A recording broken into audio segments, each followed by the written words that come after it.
Fight fans. This is Kurt DeVille with Counterpunch Boxing News, and I am live once again.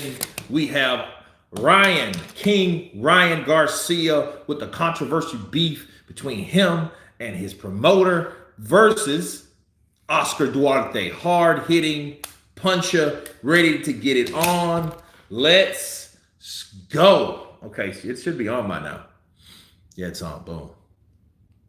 Hard against one another. Let's keep. We got Sean Showtime Porter with a DAZN mic. Listen, I want to tell people something real quick. History repeats itself in this, especially in the world of boxing. Okay, I remember when about 2008 years ago, damn near 9, when Premier Boxing Champions came out. And they had haters on high.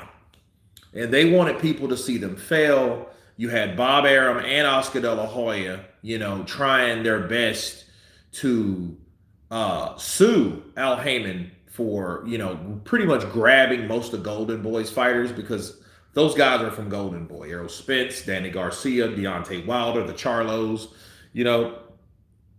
all those guys were mostly with Premier Boxing Champions because they followed Richard Schaefer from Golden Boy over to Premier Boxing Champions. Okay, Ash Barr, what's up, brother? Counterpunch to you in the building.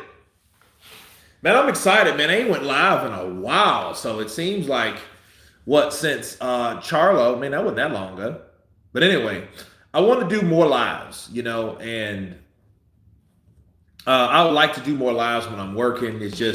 It's a kind of pain in the ass, because I want, want to be able to read the contents, and everything, the comments and everything. So, Marathon Minute, massive hello from the UK, counterpunch to you, UK in the building.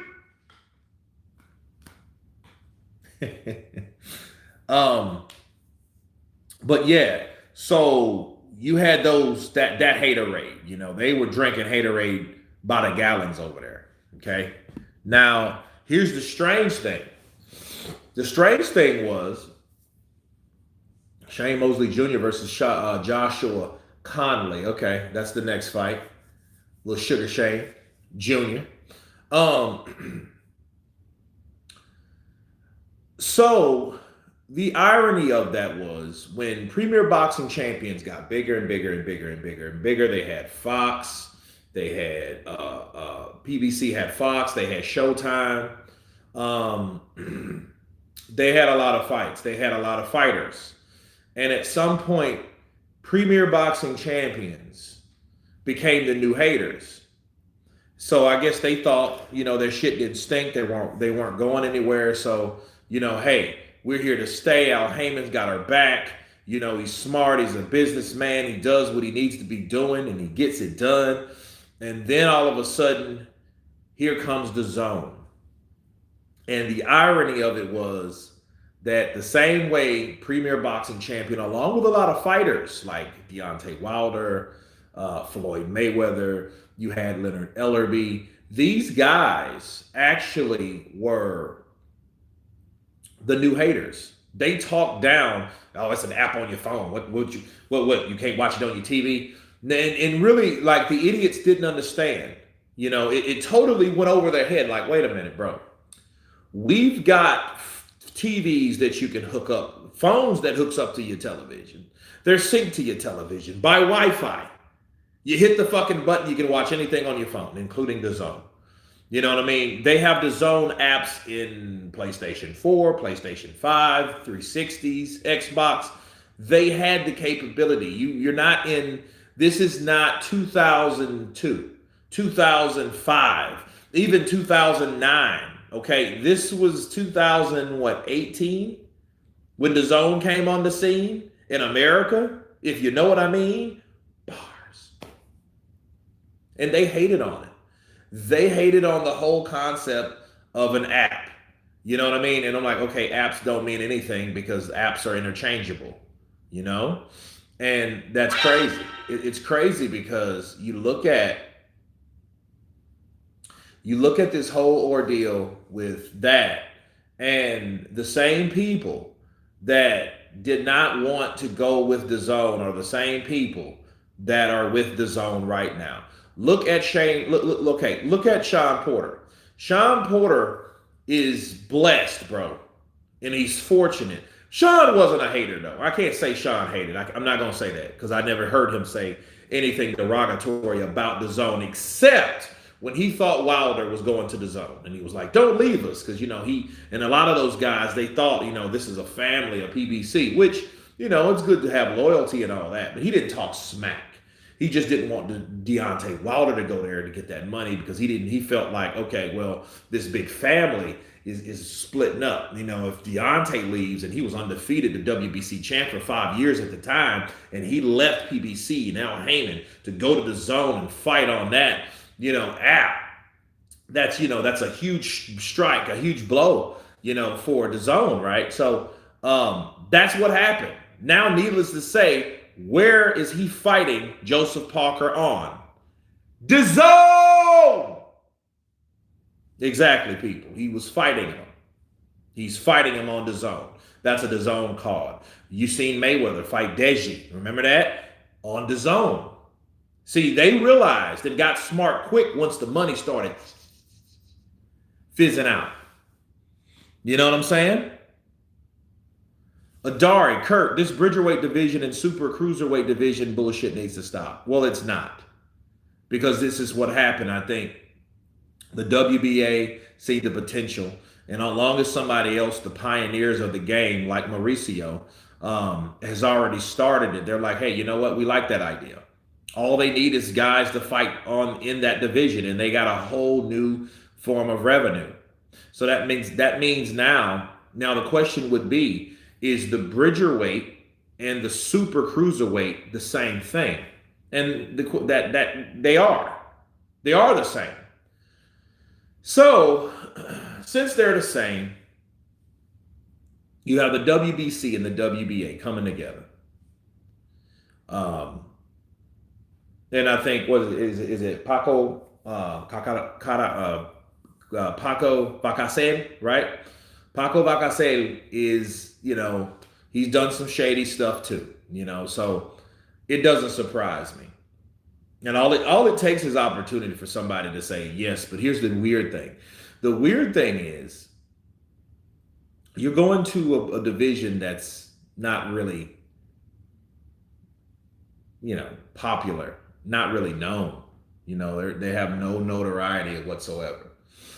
So I think the WBA is just trying to, scathe and see what they can make up. But I mean, if they don't have enough people, they don't have the front runners, because they want Deontay Wilder. They want guys like Alexander Usyk. They want guys like that are going to do so. And see, here's the thing. Usyk don't give a shit about cruiserweight anymore because he's been there, done that, conquered that, and now he's on to the next, task. Why would he go to a made-up division? Because that's all it really means. It's not established. It's not really anything to really brag about. Okay, you go to another division and you fight and you win. And it's the fighters that you beat aren't really noticeable or recognized. Who really cares? That's it. That's how I look at it, man. Oh, snap. Hold on a second. That's what's wrong. Yeah, there we go.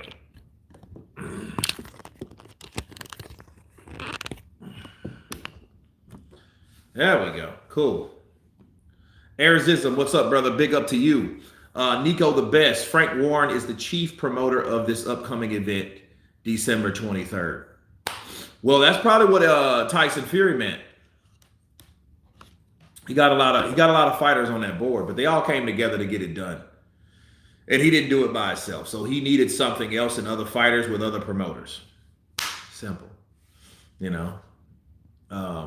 Tell us when the fight starts, Kurt, or I'm telling mommy on you. Mark Braxton, I will. Joshua Conley, he's 17-5, 1-11 from San Bernardino, California. Team Conley. Okay, Joshua Conley. Sounds like an Irish name, isn't it? Skrilla 50 in the building. What's up, brother? Counterpunch to you. Chris Esperone, what's good, Kurt, from Sydney, Australia. Sydney, Australia in the building. Shane Mosley's 24-11. Yeah, see, here's the thing. He's one of those guys, Sugar Shane Mosley, I talked to him. I had an interview with him like early last month. No, a couple months ago. And we talked for an hour. And come to find out, Sugar Shane Mosley is from the same place. His family's from Shreveport. Didn't know that and stuff like that. What's good from Sydney, Australia? Arthur Spilka was outboxing Wilder and making him miss until Wilder knocked him out. Well, Wilder was uncoordinated at the time. Spilka was, smaller, more agile, and that's how that fight went. Eventually, he caught him and damn near killed him.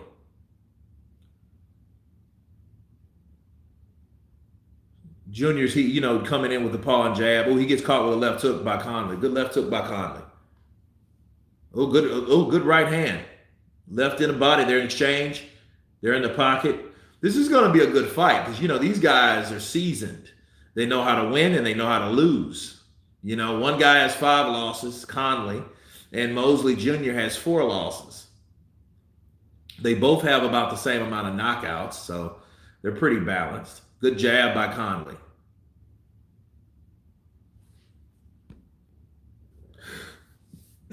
Scott G, what's up, brother? Counterpunch to you. Good jab by Mosley Jr. Another good jab by Mosley. Ooh, he eats a jab by Conley. Double jab in the right hand. Ooh, good right to the body.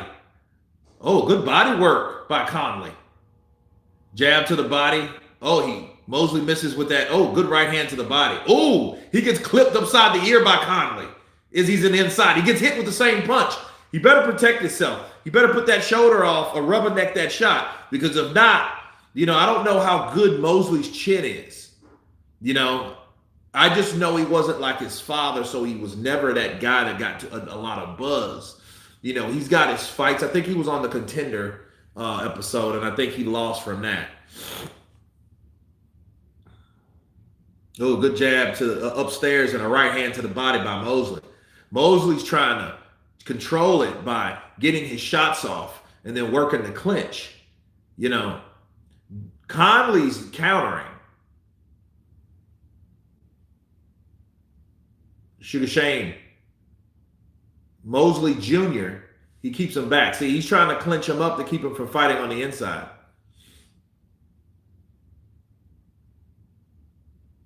Ooh, left hook misses by Conley. That was a big left hook, too. If that would have landed, it would have made some, somebody would have been seeing some stars. 1-2 misses by Mosley. Right to the body misses by Mosley. That's been a good punch for Mosley. Just shooting that jab up, then going right down to that body. Oh, good jab by Conley. Conley just whipped it in. See, Mosley went straight back. That's how he got caught. He was coming straight back and boop, he ate one. He ate one for dinner. That was an appetizer. You better be careful.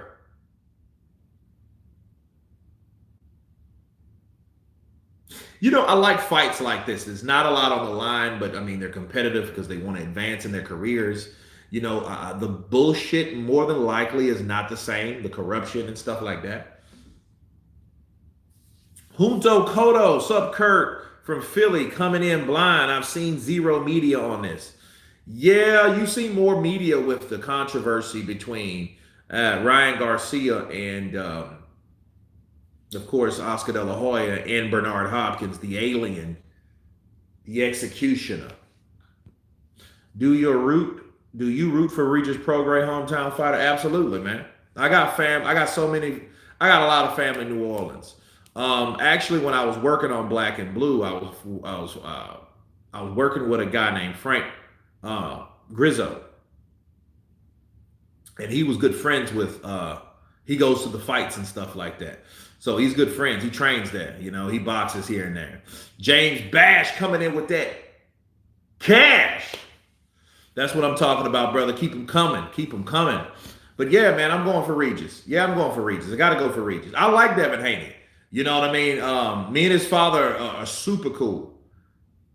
Yeah, Frank Grillo. Did I say Grizzo? Grillo, yeah. Damn, I messed that up. Dude, he hates Tom Cruise. But Grillo, yeah, that dude stays jacked. I'm thinking, yo, Kurt, is lifting weights a good idea for boxing? Yes or no? It depends. It depends. Calisthenics are better, you know. Weight. Look, if you're going to, weights are good. I suggest free weights. No arm bars, just free weights, dumbbells. Because when you start getting on bench pressing weights and you're trying to do that shit, you can look. I've done that. When I did this, you can tear shit. You don't want to tear your ligaments trying to train for boxing, fucking with weights. You know, certain exercises are good, certain are not. Oh, good jab by Conley. Good right uppercut. Oh, good left hook and a right hand from Conley. Mosley Jr. hit him with a good uppercut and he ate two for his pressure. Now, here's the problem. Conley's starting to swell. That left eye has already got a little fat lip on it. He got a lip on the eyelid. What do you think about a possible Kambosos versus Loma? I think that'll be a fun fight. I hope that fight happens. And honestly, I wanted to see Lomachenko fight Kambosos instead of Devin Haney. Devin Haney's a good fighter. He's just not a real entertaining fighter. He's a boxer. You know what I mean? He's trained under Mayweather, so it's hit without being hit. He's just not that exciting. He's one of those guys that he's a jab and grabber. He has a good jab, but then when you're in reach, he tries to stabilize and keep you back with the jab, but with nothing else. Now, the strange thing about Devin Haney, though, if you see him train, you swear this guy's a combination boxer puncher, and he is not. He's just a pure boxer that has the capability of looking good while throwing certain shots, in training. But hey, those pads don't hit back. You know what I'm saying? So yeah, I think it's a fun fight though, and it would be good since he's got rid of all the definitely got rid of all the good left uppercut by Conley. All the belts. Good jab by Conley. Mosley's coming in. A lot of those punches really didn't land. I mean, they landed on the arms and the elbows. James doesn't Conley look like Freddie Gibbs? Yeah, he does, man. I didn't even think of that. Appreciate the love, man, for that coming in with that cash. Kurt, who you got, Roy Jones or Triple G in their prime? Roy Jones, bro. Triple G would not have beat Roy. This is what would have happened. If Triple G wouldn't go down, which I think he would have, because see, what we've learned about Triple G, other fighters didn't learn until Triple G later on in his career. See, Triple G has a chin like a tank, but the guy has to understand, Duarte, he just arriving. He had a soft body. You can get him in the body. See, Canelo, he caught him with body shots, but see, Golovkin was so aware that Canelo was a good power puncher, because remember when he fought Julio Cesar Chavez. No. He fought what's the guy's name? Beefy Smith at 154. Then he went from that 154 to 164.5 and fought Chavez Jr., right? Then he went to fight Golovkin. Golovkin already knew that Canelo is a good body banger. He has good punching power. I don't want to get hit with a Canelo body punch. You know what I'm saying? He will fold you up. Look what he did to Rocky Fielding. Oh, good jab by Conley. They trade jabs, actually. Conley and Mosley. And see, Mosley he doesn't like to really mix it up. He likes to take his time. He likes to work his jab and get his shots off. You know what I mean? You see he's pawing with the jab. And, to be fair, his dad really wasn't a good jabber. He was a great combination puncher. But most of his jabs were, You know, and you can see that shit trickle down to Mosley Jr. He doesn't throw a good, he doesn't throw a good snapping jab. He doesn't. He just kind of paws with it. And then when he paws with it, he just really throws it out there to set something else up. Like he's trying now. He's trying to feint upstairs, looking like Fred Sanford. You know what I mean? So he just threw a jab, a right hand, and a left hook, and he gets countered by Conley with a tight, strong, solid left hook. They're on the inside. See, Mosley tries to wrap him up because he's not an inside puncher. And I noticed that about Mosley Jr. There's probably a lot of fights. Oh, look at that left hook lands again. Right hand lands again for Conley. Left hook lands. Right hand lands for Mosley. Jab. See, Conley is an inside fighter. Ooh, good 1-2 by Mosley. Good jab upstairs and a right to the body by Mosley. Oh, he's trying to set that punch up. I think I see a little redness on the right brow of Mosley Jr. Good jab to the body, that right hand to the body by Mosley. He damn near gets countered with a Conley right hand. Oh, good left hook. I don't know.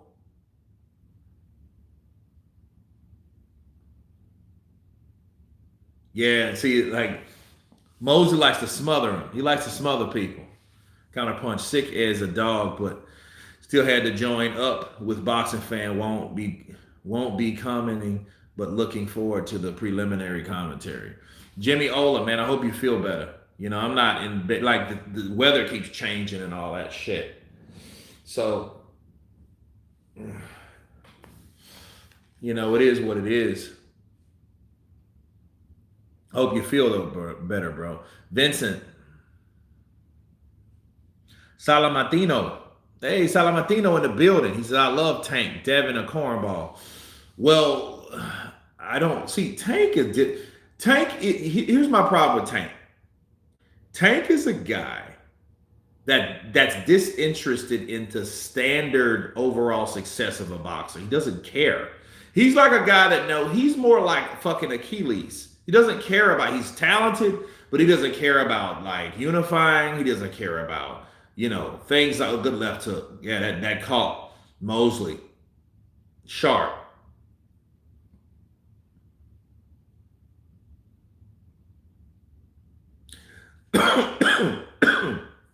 So, excuse me. Yeah, but Tank, he doesn't want to do anything. Like Devin, he unified the whole 135-pound division. Tank didn't give a shit about any of that. He doesn't care. Look what he did to Ryan Garcia. But to be fair, Ryan Garcia, beside Luke Campbell, he really didn't do a lot, Good left hook by Conley. Mosley better be careful, because if he keeps getting hit with these shots, see, he's trying to fight on the inside and he's getting caught because his hands are down. If you're hitting on the inside, you gotta back. And see, his arms are a little longer than Conley. Conley's already set to counter because he's a counter puncher anyway. That's his style. So I've never seen Conley fight, but just looking at Conley, he just misses with that right hand. Mosley Jr.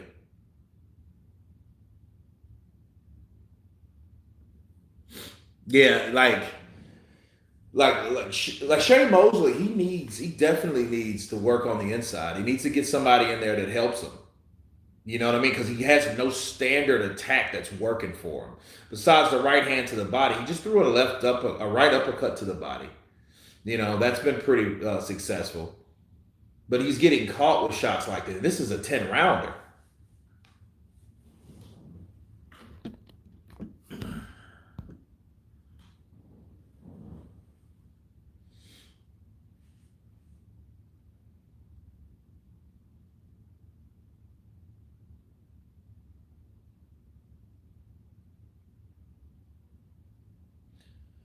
Derek Chisora, Carlos Taco, Mahmoud Char, Dave Allen, Mark Demori needs to retire from boxing forever and move out of the way.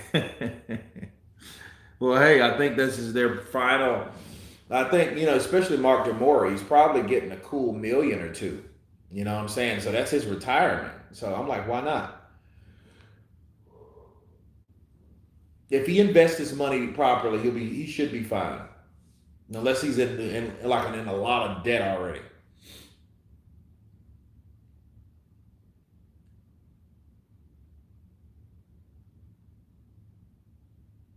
Chopping right hand for Mosley. He's missing these shots though. And see, he's headhunting. He should go back to the body and then set that shot up to the head. Go back to the body, go back to the body with harder right hands. Hit him hard enough to make Conley drop his guard. Then he got him. Set up the right hand. And the thing is, like Mosley and Junior fight nothing alike. It's just like it makes you think like, where the hell did he train with? Did he train with his father, or he just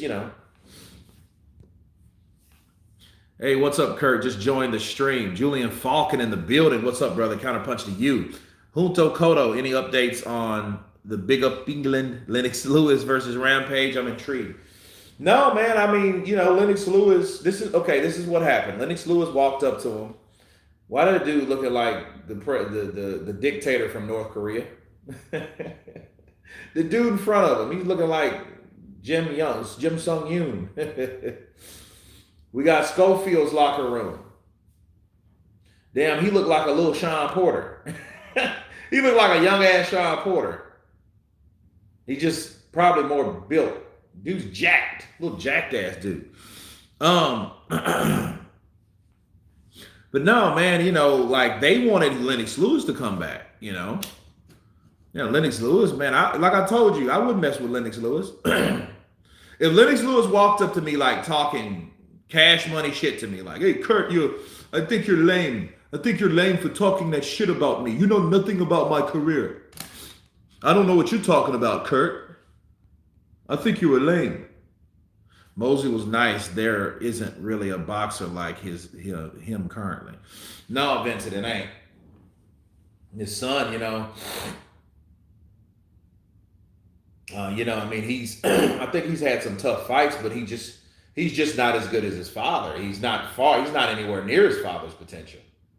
See, by this time, Sugar Shane Mosley was 30-something, before he got beat.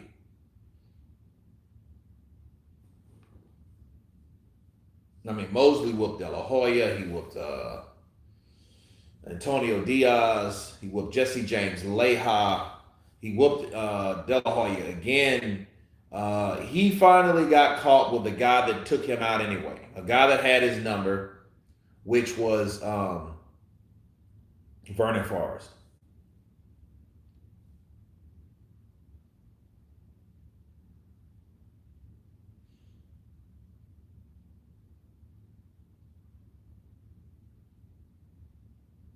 Yeah, Mosley Jr., he switched to southpaw for a while. I was wondering what he was trying to set up. Oh, good right uppercut to the body by Mosley. Oh, that was behind the head shot. Oh, good right uppercut from Mosley. It looks like Conley's getting tired. Double left hook from Mosley.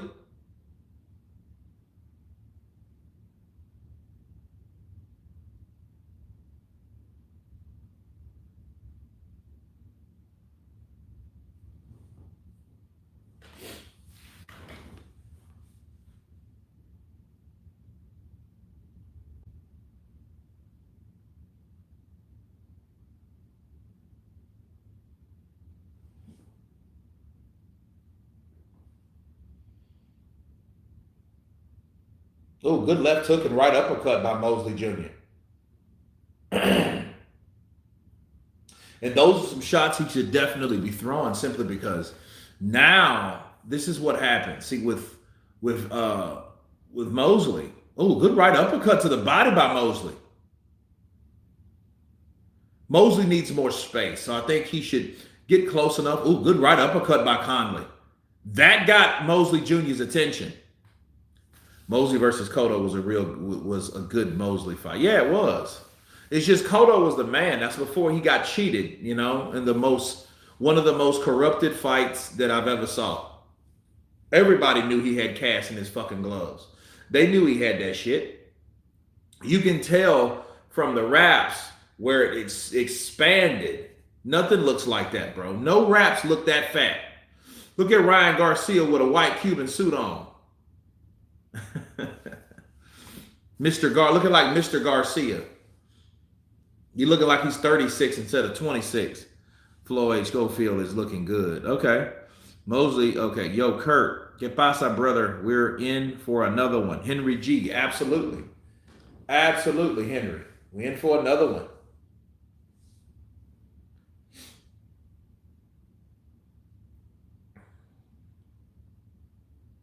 Hey, Henry G. Pero tú sabes, Ryan Garcia no habla español, pero tal vez él comprende. Pero solo no habla. ¿Qué te pasa? Ryan Garcia looking like he's here for business. Yeah, he does. He's looking like somebody from Miami Vice. Garcia looking like a CEO, not a boxer. Yeah, it's a trip. No good 1-2 by Mosley. Like Mosley, you know what I think though? This is what I think. I think the boxing punching bag that Mosley Jr. practices on is too hard. Because if you notice guys that slap punches, you know, that's a developmental thing. I think they should have, I think it's too hard. So what happens, you don't want to hurt your fist. So what you start doing, you start slapping these shots. You know, you're landing, but they're not landing flush because the punch is not formed right in your glove. Because the shit hurts. It's too heavy. Look at 1-2 punch combination. And see, these are hard to give to Conley now simply because Conley's not throwing anything.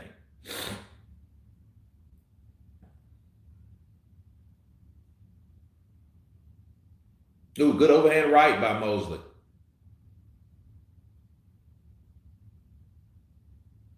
Ooh, good right hand. Good right hand by Mosley. He's chopping down the right hand. Oh, good left hook from Conley. He comes back. It's really fight or flight because I know that hurt him. Another right hand lands. Another right hand lands. Oh, Conley says, come on, bring it. He lands his own right hand and a left hook. Yeah, you know, Mosley's doing this like veteran shit. You know, when you get someone hurt, you lean them down. It takes juice out of your back and it exhausts you. Another right hand, that hurts him. Oh, left hook lands from Conley. Oh, he's just overpowering Conley now because he knows Conley's hurt. But Conley's like one of those dudes, he gets hurt, he gets dangerous because he starts throwing these shots. Because you know, I love fighters like that.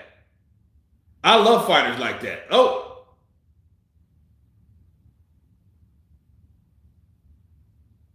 No, he got him on the ropes. He put him in a headlock and he drug him down. And see that look, he's tired. He's fatigued. I don't think he's really hurt as more fatigued. He's fatigued. This motherfucker's ain't conditioned. See, it's round 6 of 10.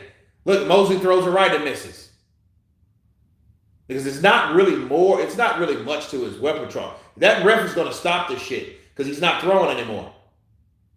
Look at chop it overhand right. Look at Mosley Jr. coming in with the kill.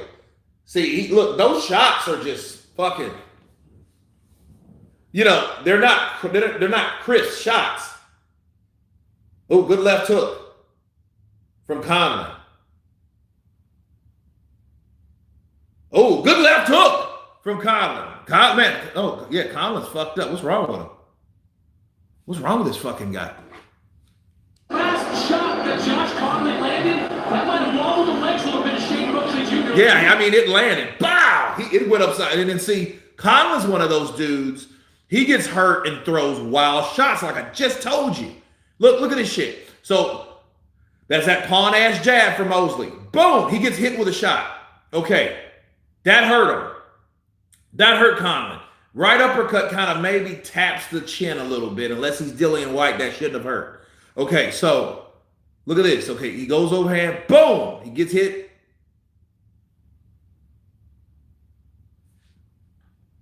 Yeah, that man's tired, but yeah, you can tell. That's fatigue. Oh, it's over. It's over. Fuck, he quit on the stool. That's bullshit. Because if he did hurt Shane Mosley, you'll never know. I mean, that wasn't a real good performance to me. I'm not impressed. Is the new blood hungry for competition? Okay, I'm looking forward to that fight. These fighters nowadays want the easy paydays, the fight nobody's in talking trash, the fighters like Tank to get a payday. David Benavidez is beating all the top guys and Canelo is ducking truth. Well, Samuel, I don't like with Canelo Alvarez. I don't believe in you've done enough. See, you've done enough when you've got beaten and nobody wants to see you no more. That's not Canelo. Canelo is the guy, he's the cash cow. He's the guy that, he's fought numerous fighters again and again. That's worth a shit. Okay, I get that. But he shouldn't be at a situation where, he should never be in a situation where he's comfortable and don't want to take the best fights. If he doesn't want to take the best fights, just retire.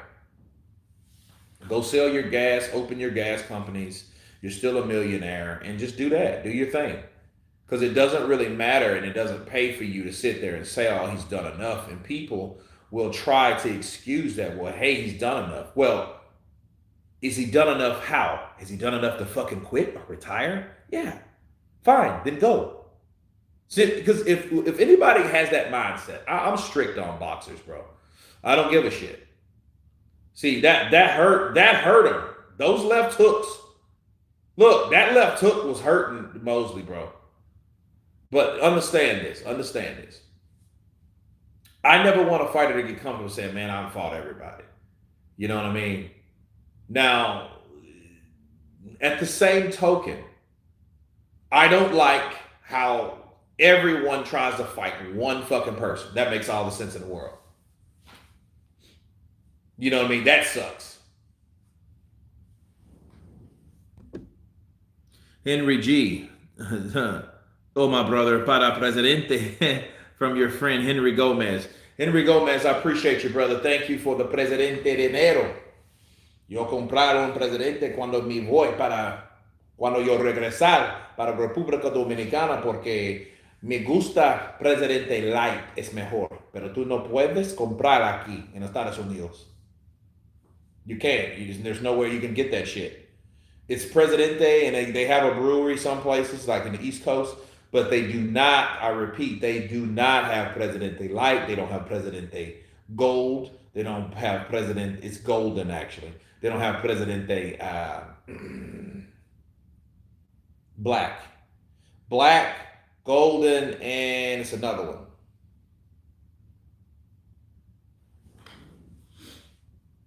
Appreciate the love, Henry G. Skrilla 50 in the building. What's up? The man with the wrench is in the building. I'm going for Duarte. I would love to see this backfire in Garcia's face. Haney, Shakur, Matias. There are so many good fights to be made. Do you think Boo Boo had a chance at beating Canelo? Let's face it. Yeah. He had a chance. I mean, he had a chance. See, here's the thing. Maybe some part of Canelo knew that was going to be a difficult fight because Canelo's been in there with difficult southpaws before. Why do you think that Canelo and Oscar did not want to give Erislandy Lara a rematch?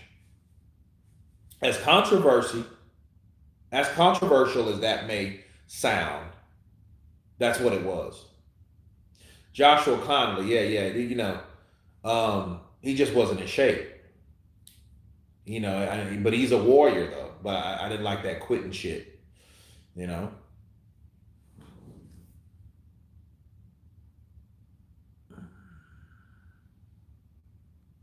He's the Mexican month. Rene Padilla in the building. What's up, brother? Counterpunch to you. Is Mosley still a part of Golden Boy? Absolutely. Absolutely. Shit, his son was just rocking a Golden Boy shirt. Yeah, they're Team Golden Boy all the way. A shout out to Counterpunch. Cheers, my brother Kurt. Double J. JJ in the building. What's up, brother? Counterpunch to you. Appreciate the love, man.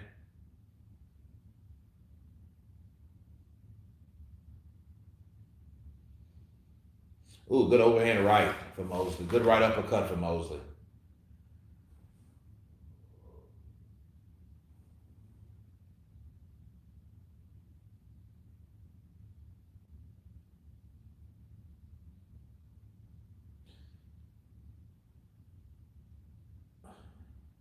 Yeah, they took it out. They just called it like fuck it, you know. But I mean, he looks like Shane Mosley though. Looks like a biracial version of him. You know what I mean? He just doesn't have the flat nose. You know what he actually looks more like? He looks more like Jack Mosley, his grandfather. You remember him?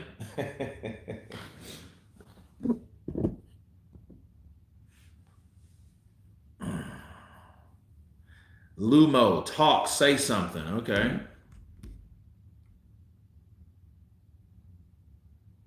Dang, another annoying bot. Yeah, they suck. They suck, my friend. They definitely do, you know. Um,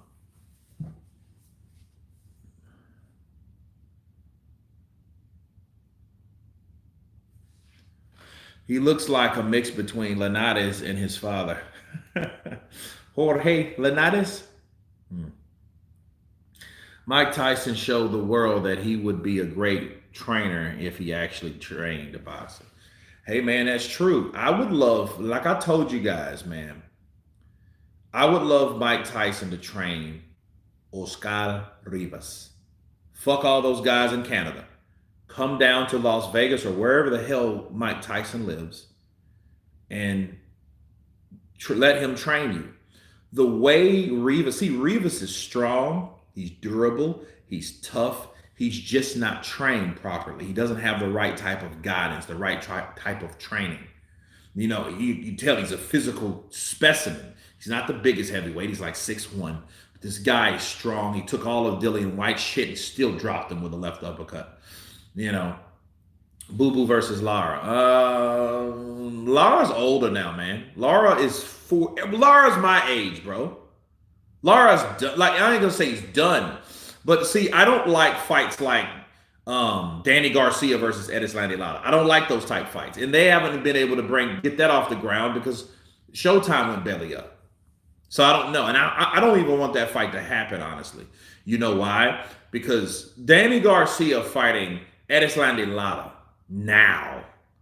You know, I just, and if Lara gets beat, you'll know it's just because he's older. He doesn't have the reflexes. He's not as fast. You know, still can't believe Wilder's about to fight on the zone. James Bash blessing me with that cash. Bars. Yeah, man, believe it. That's the irony of this whole thing, man. That's the irony of it. See, when you have all that, you talked all that shit. You know what I mean? Yeah, because I'm gonna give you the irony of that though. See, they talked all that shit about that app. Okay, they talked about I'll never fight on that app. It's a thing about loyalty. Okay, well, who are you loyal to? Somebody that's out of business? You know what I'm saying? So that's what's really going on in that situation. Now, here's the kicker though. Canelo Alvarez talked all that shit about pay-per-view being screwed, but then yet he brought pay-per-view to DAZN. So there you go.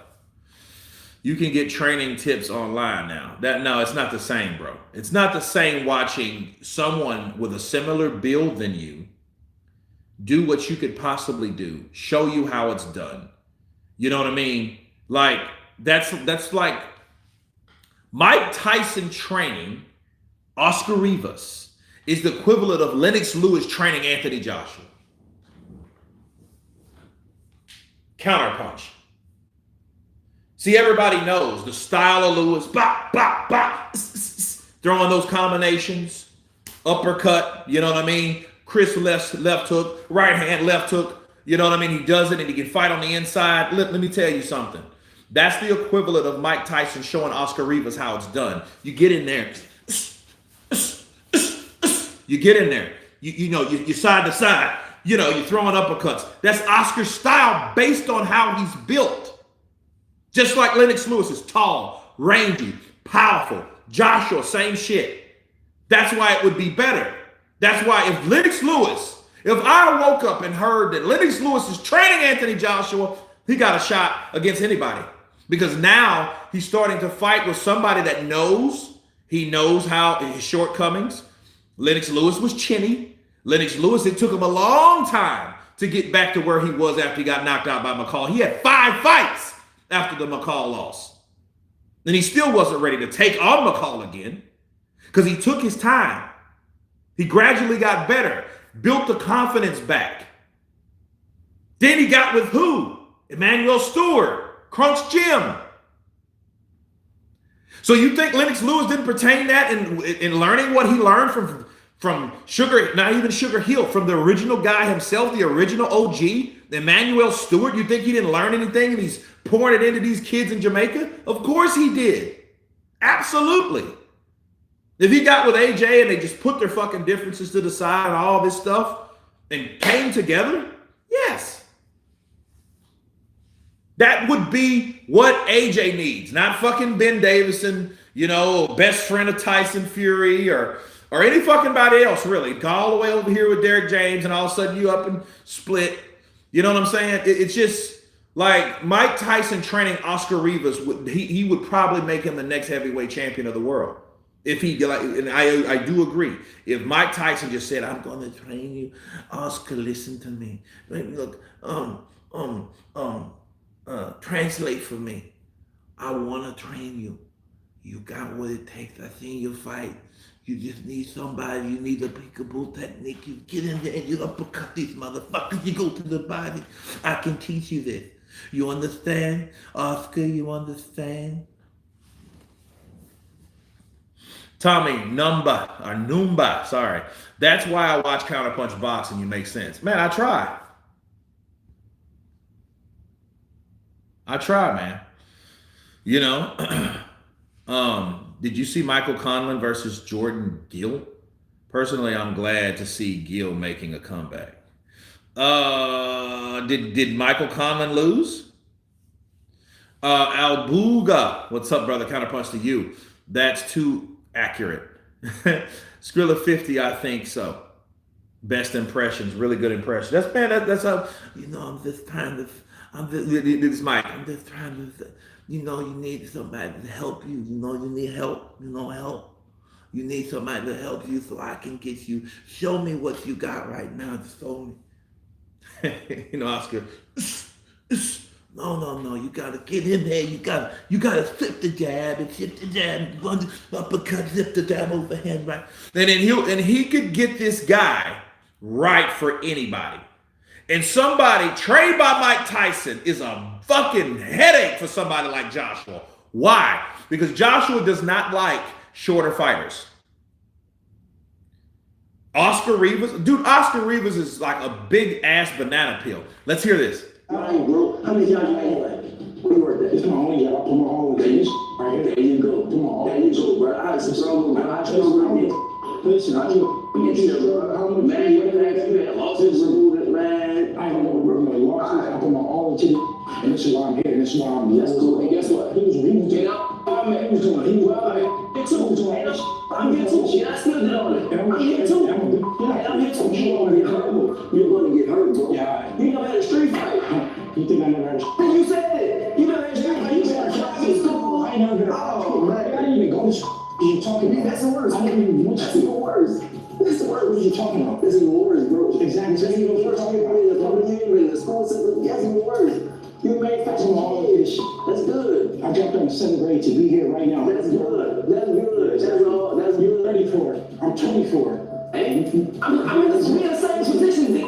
I'm right here. I'm 24. I'm here. You're 30. I started boxing when I was 17. You turn from my 17, right? Exactly. I started boxing when I was 17. I'm on a different level. All right. We're the same. We're right here. We next to each other. I'm 24 years old. We're right each other. You got 10 years of... 10 years of what? 10 years of life. 10 years of what? For me. Yeah, I started boxing. We went to boxing. 6 years old. I started, when you turned pro, I started boxing. Exactly. That's what that means. When you turned pro, you're not going to do nothing, bro. At 24. Let me tell you guys something. Regis Prograis, love him. I'm gonna support him. I'm rooting for him. He has to show me something different than he did the last time. You got to keep it a buck. Give you a sneak preview on the prediction, which I'm not going to give, but I'm going to give you some of the things that I'm going to break down in the prediction while we have time. Okay. Regis Prograis has a huge left hand. I mean, huge left hand. And we've seen Haney rocked. We've seen him rocked against Linares. We've seen him hurt by even Lomachenko. You know what I mean? He's been hurt a few times. But Haney has heart. Okay. He's just not a big puncher. His combinations, I don't think he has total confidence in his combinations as well as his defense. See, your defense is only as good as how good you can counter and still use your defense. Defense just doesn't mean blocking shots and slipping shots.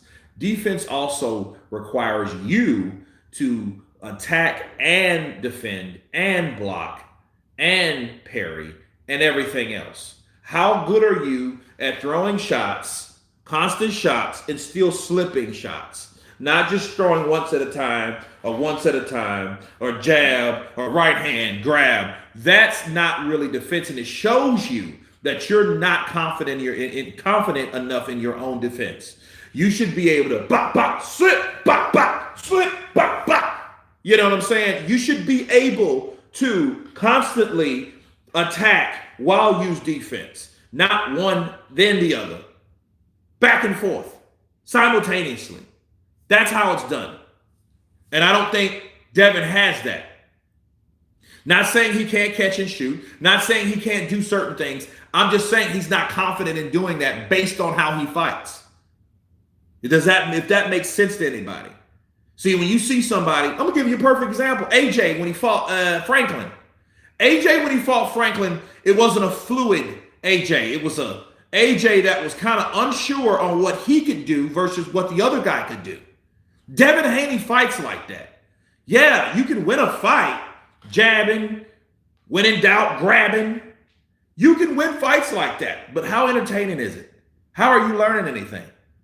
You know, what do you really like? What are you really showing the audience? What are you really showing the crowd, your fans, the people that support you, that put their asses in the seats to be there with you? What are you really showing them? Exactly. You sound like Mickey from Rocky. I am? Well, I'll take it. Regis is 34 and washed, and he's reached his skill ceiling. Go watch the last 3 fights, and he looked lackluster. I like Regis, but he seems like a good person, but he lacks skill. Cool, super chat isn't working. James Bash, the super chat isn't working? That's crazy. Try it again. I mean, you just kind of sent something. I don't understand why. What the hell? I got a cap? No, I think that Regis, he needs to knock out Devin Haney. He's not going to outbox Devin Haney, especially how Devin Haney fights. You're not going to beat anyone the way Devin fights. The style is different. So you got a guy that's taller. Devin's taller. His reach is longer. Regis Prograis is shorter, more compact. He's looking for that shot, especially coming from a southpaw angle. You know, there you go. Boom. Testing again. There it is. It works. Anybody else want to test the super chat? Be along with James Bash coming in and blessing me with that cash. Appreciate you again, my brother. It does work. Do you think Fury Usyk will happen? I think it will happen. I don't care what Carl Froch says. I think a part of Carl Froch don't want to see that fight happen because he knows once Usyk beats Tyson Fury, you know, he knows that the chances of a British heavyweight champion again, it's going to be on down the road. It ain't going to be fucking Dubois. Joshua's not really there. He still has his own path that he just, you know, extended onto. So, yeah, a lot of these things are not available no more. Who will be the next champ? Fabio Wardley? You know what I'm saying? I mean, who will he be? He fought really bad last fight because he seemed too very intimidated by Zarilla's power, which managed to drop him early. Haney has power, so I think Regis is coming at him harder. Devin better not trade with Regis or he'll get flatlined. Well, he's not like, listen, Haney's not going to fight Regis like that. He's coming into another weight class and he's unsure about a lot of things, which he should be.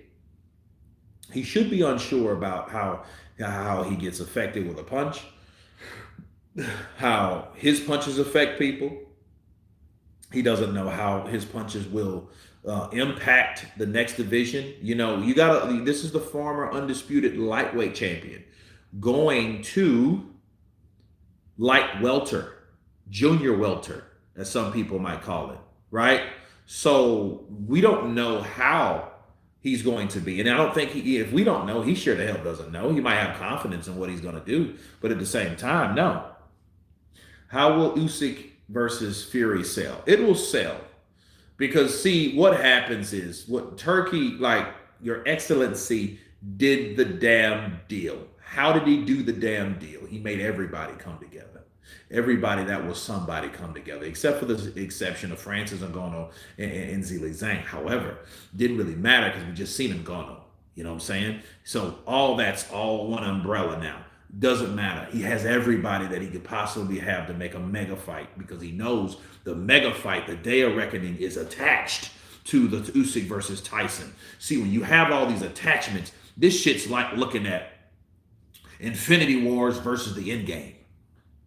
You know what I'm saying? That's because they're all attached. So yeah, you gotta watch one because you're gonna watch that one, then you're gonna watch this one. Then you got Captain Marvel over there. Then you got Ant-Man and the Wasp, and all these things are connected. Just like Francis Ngannou and Tyson Fury is connected. Saudi Arabia, right? Then you got the Day of Reckoning, which is this huge Infinity War. Then of course Usyk and Tyson Fury is the end game. You see what I mean? That's the best way I can explain it in other terms that are big and magnificent, right? His Excellency has done some magic hands. He has. He's came and shut them all up with that cash. Because see, this is what happened. Wilder, he's getting desperate. You know, he knows fuck. Al Heyman's kind of shunning down on me because he ain't got his connections no more. Everybody runs out of connections at some point, especially if your connections were once big or once profitable or once respected, and then they just go belly up. They're out of the game. Okay, what are you really gonna do? What are you gonna do now? You see what I mean? So I think, people are now being real because they're realizing, okay, the options are minimizing now. They don't have Showtime and, Fox and all that. They're like, fuck that noise. We're not doing that. Paramount Plus said, you know what? No, we're not doing that either. If Showtime didn't want you, why should we? Counterpunch. We got another blessing from James Bash coming in with a half a duh. And he says, comment on AJ's training with Ben. I think he did so because Derek James was in camp with Ryan for this fight. If he waited for Derek, he would have been out 3 weeks of camp. Can't risk it. James Bash, no, look, I don't doubt him because I just got updated last week on why he did what he did. Because, Eddie Hearn stepped in, gave his 2 cents. And say, explain why. You know what I mean? He was like, okay, well, if he goes over there, then even if he goes over with Derek James, right? He goes with Derek James, he's going to need to train. See, he's off on the weekend. They don't train on the weekends anyway. He could have still went there. But here's the whole idea. Here's another option. And the main factor, he goes over there, he trains for what?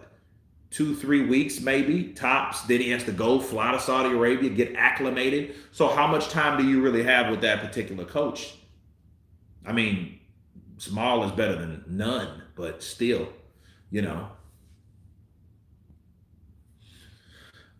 my opinion, the critics might or might not get to Haney eventually.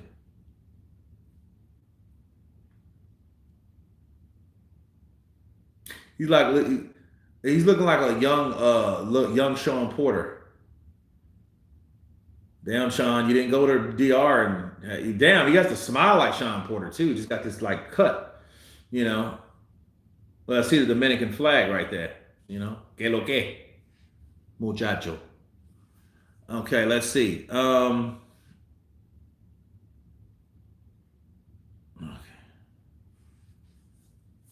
Yeah, man. So I think that, yeah, AJ, with Ben, if he looks good against Wileen, people are gonna forget all about that other shit.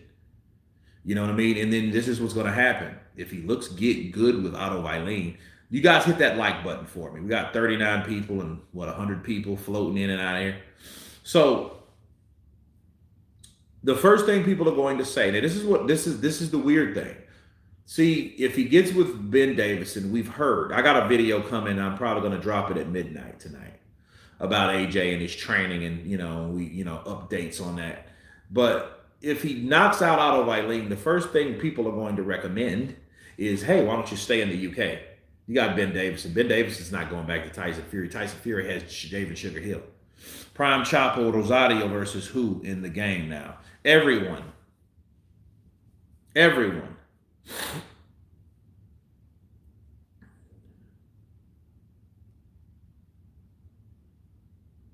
Everyone.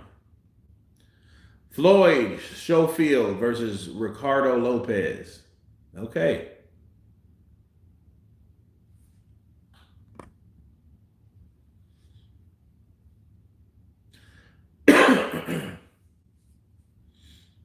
So this is the third fight, right?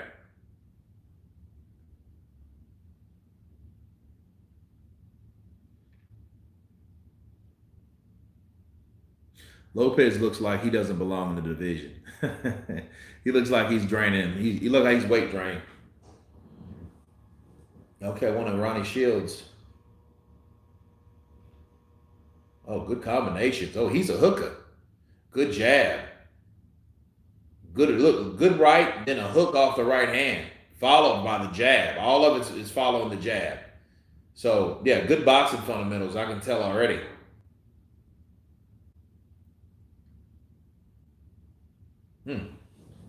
Good stuff, mate. How would a fight between Henry Armstrong and Floyd Mayweather play out in a featherweight, and would the outcome be different in lightweight and welterweight? Yes, because Floyd naturally, fought different between 120-ish featherweight, 126, and then 147. So yeah, it would be different. He would have fought him different. Henry Armstrong probably would have been better beating the older Floyd than the new or young Floyd. Floyd Mayweather was a guy, pretty boy Floyd Mayweather, when he was 19, 20 years old. I knew Floyd was going to be special back in 1997. Floyd Mayweather fought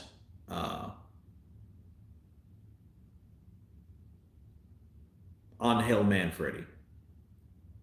Angel Manfredi just beat Arturo Gatti. And he was coming for everybody. I mean, that's what people did. Real fighters like Angel Manfredi. He fought and talked and did what he could and tried to get where he got. And when Floyd came out, Floyd was just right in the first beginning. Ding, ding. Angel Manfredi came out and Floyd immediately caught him with this overhand right off a counter, and it was just beautiful. That shit he does. You know what I mean? He got right back in position. He crumps over it, and somehow they don't know he's going to throw a right. I'm like, he's about to throw the right hand. Boom! You know what I mean? And he got them out of there. He's a good hooker, much an hour. LOL.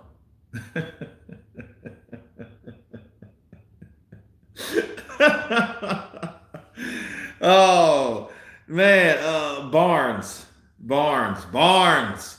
It took me a while, because I was like, and then it hit me, okay, an hour, hooker. Gotcha. I said that, and I was like, hooker. Yeah, he's a hooker, but yeah, like Ryan Garcia. I said that today. Like, Ryan's a hooker, and I thought about it because I was kind of proofreading what I was listening to, what I did, and I was like, damn, he's a hooker. That's the first thing I thought of, and I don't know why I didn't catch that. When he said it. Yeah, he's a hooker. Yeah, by the hour.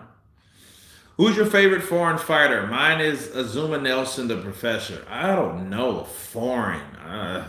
fuck, I don't know. I mean, everybody to me, I guess, would be foreign, but I don't even really look at like, you know, I don't know.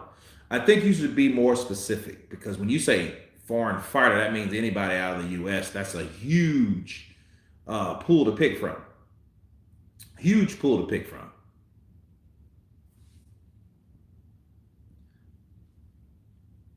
Fucking got you, Kurt. Yeah, you that shit almost went. I was like, got it. King Mike Hall in the building.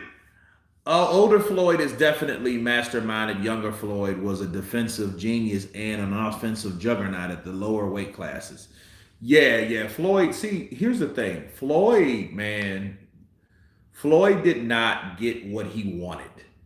Floyd, by the time he started making money, by the time he fought Oscar De La Hoya and Sugar Shane and those guys, because he had to fight, not Sugar Shane, I'm sorry, Arturo Gatti, then he fought De La Hoya. By that time, Floyd Mayweather was so bitter by that time, he was already an asshole. He was just an asshole. He wasn't the dude. Like, he was annoying. You know, did you see him in the buildup of Ricky Hatton? And that was after Mayweather. I mean, so he was really like, he was one of those dudes you wanted to slap because he was so annoying. The shit he would do, you know. Like that, like when someone's talking, I don't know. I mean, like, why the fuck are you doing that? What are you 12? What are you, 8? You know, he's a hooker. How much for he charge? I don't know, bro. I don't think I would want to charge him. What Floyd did to Gotti was nearly criminal. Yeah, that was fucked up. I don't like seeing that fight. That motherfucker just back up to the body, back downstairs, and up to the body. He did not stop. He beat Arturo Gatti. And Arturo Gatti just wasn't on that wavelength. He was not there. Floyd was on the 5th gear. Arturo Gatti was fucking in neutral, bro. Shit was, and I like Arturo Gatti, man. God bless the dead. That shit was bad. That shit was real bad.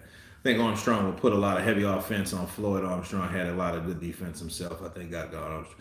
We'll understand Armstrong had probably different stamina, and we don't know. Floyd would definitely be pushed if he couldn't stop him. Quick before leather gets thrown. Well, I don't know any of these guys. Shit. I don't know. I haven't seen anything.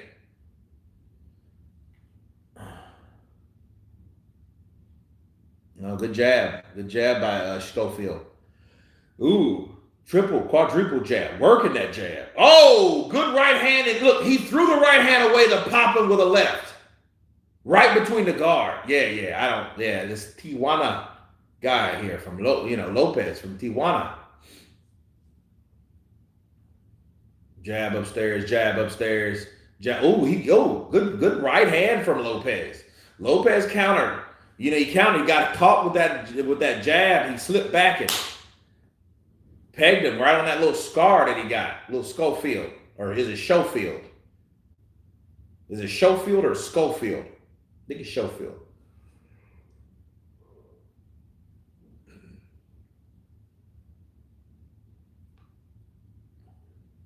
Yeah, he can't do. Oh, left hook. Down goes Lopez. He just couldn't deal with the way. Look, he couldn't deal with the speed.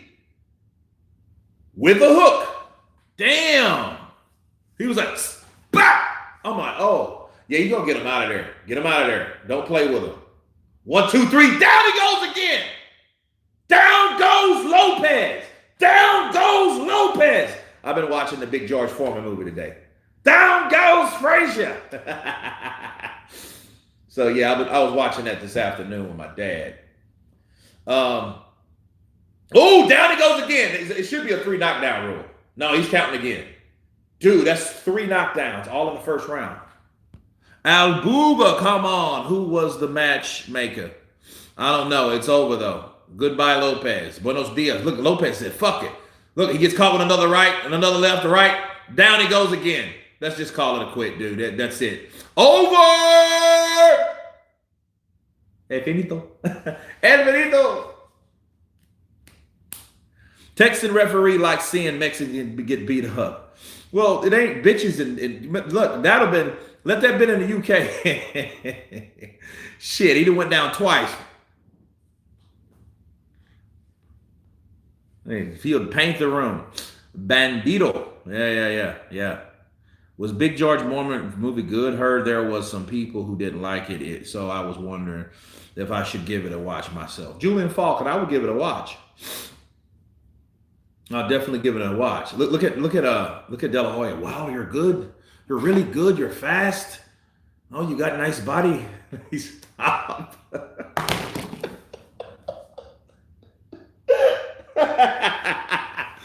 I'm kidding. I mean, to be fair in this case, twice was enough. Well, I mean, yeah. Look at De La Hoya. You're good. You're fast. And todo bien. Estás fuerte. Tú arriba. Cuatro veces tú arriba en el piso. Tú tienes fuerte. Machismo. Tú sabes. Cuídate. Kurt, what the hell is wrong with you? Man, come on, man. Y'all want to act like I'm the only person that saw fucking De La Hoya. Es tu grande sniff de cocaína. Es mucho en su nariz así. Boom! Left hook, baby! Scofield on the scene. Lopez don't need to fight any more prospects. The boy's cooked. I got a pit. Oh, man. Look, they're showing each knockdown. They're going to show this shit for 30 minutes, people. They're going to show this shit for 30 minutes.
Joshua versus Wilder, Wilder versus Parker, only on the zone.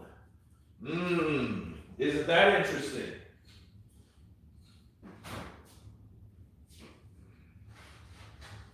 Only on the zone.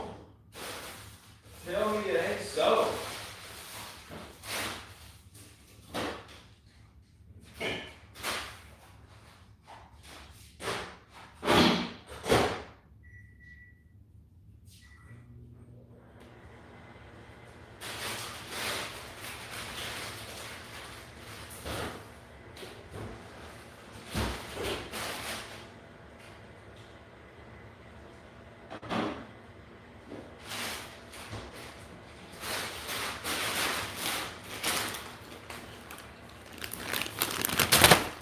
Okay, I am back, guys.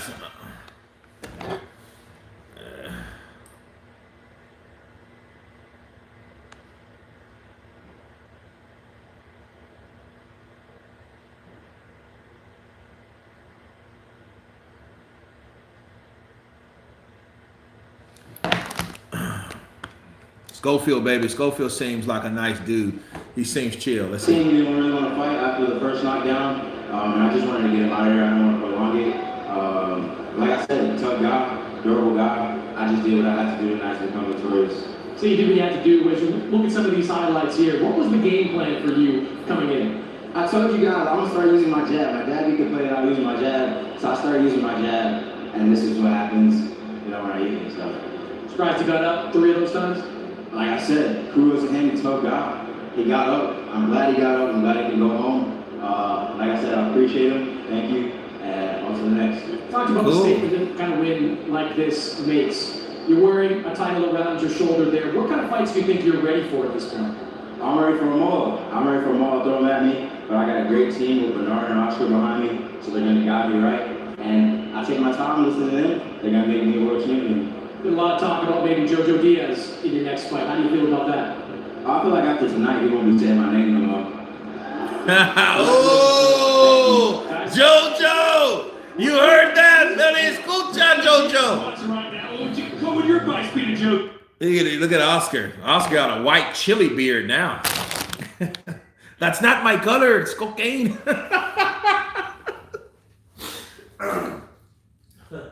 I'm kidding, guys. I'm kidding. Kind of.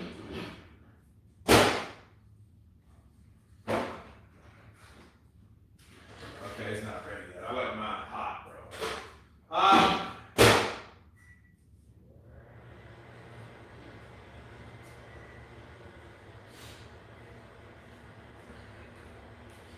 Yeah, man, Lopez came.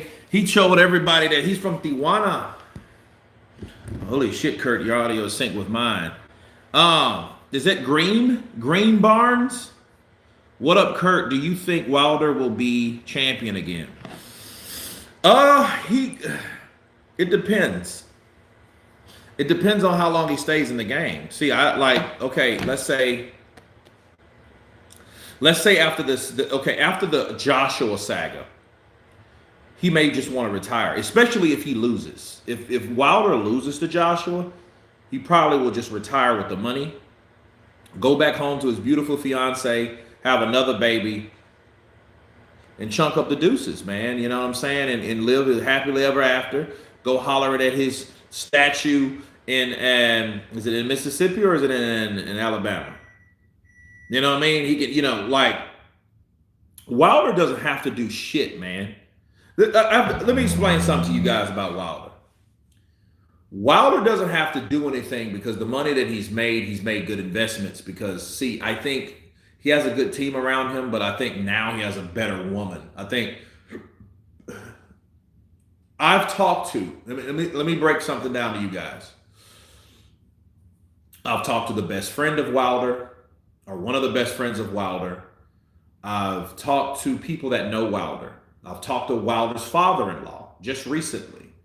And they're all smart people. And I don't think, see, when you become in a circle, because I've dated girls that had good families. Shout out to them. They're only good as their family, because their family is an extension of them, to them. Okay? So they learn smart things early on how to budget, invest, handle their money and their finances. So with Deontay Wilder getting with Telly Swift's family, and I've met her father. Her father is an absolute gentleman, but he's smart. You can tell he's smart. Dude lives in Hawaii, okay, and it's in Tuscaloosa. Okay, cool. Yeah, he's not even from Mississippi. I'm tripping. I'm thinking of fucking David Banner. But no, right. But I think because of the people that you are, you associate with, those people, you mirror what they do because you see the smart things and they share business tips with you and things like that. If you're in the right family, you're going to flourish because they're flourishing, especially if you're successful and if you really want financial advice from someone that knows how to budget money and invest and manage money, you're going to do well. And I think that's what helped Deontay Wilder up until this point because, yeah, he's made good money, he's fighting, but not a lot of fighters have taken their money and actually used it for good use. They've pissed it all away thinking, I'll just fight again and make another 10 million or whatever. You know what I mean? People do that shit. The good thing about Wilder, also, Wilder is not a cokehead, a drunk, a pothead. You know, things like that. You know what I mean? He doesn't like really endure. You don't see a lot of that, even though like what last year he had some weed or something shit like that in California. Like that's stupid. But the whole big thing was a gun. He had a gun on him. You know what I mean? So, you know, California trip about that shit. In California of all places. If he was in Texas, they would have been looking at the weed, not the gun. They don't give a shit about a gun, okay?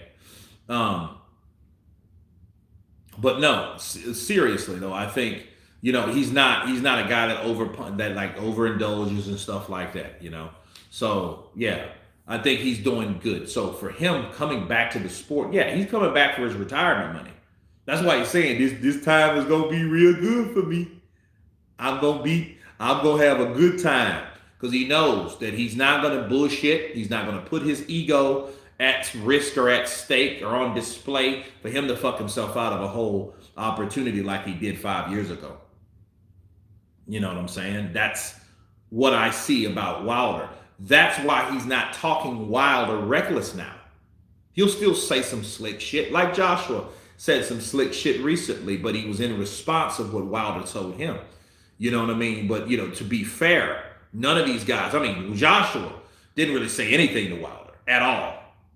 You know what I'm saying? He shook his hand, and if they said anything else, like, hey, besides, hey, how you doing? But they didn't really say 2 words to each other. Wilder said everything he had to say, and I got on Wilder simply because Wilder had all this clean, you know, appreciative talk, and I wish you the best shit, but then goes and says and has an interview, you know, and then saying some other stuff where you could have just said it then all at the same time.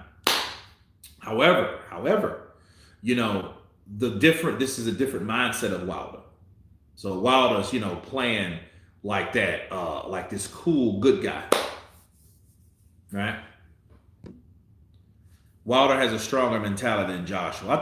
I think they're both pretty fucking troubled. You know, I think it's just what you talk about. You know, Wilder, do you think Tyson Fury cheated you? We've seen that. That dude had a crooked mouth, man. I don't know what was wrong with that dude. Like he popped a pill or something. I don't know. Like he popped a pill or something. Okay. Oh.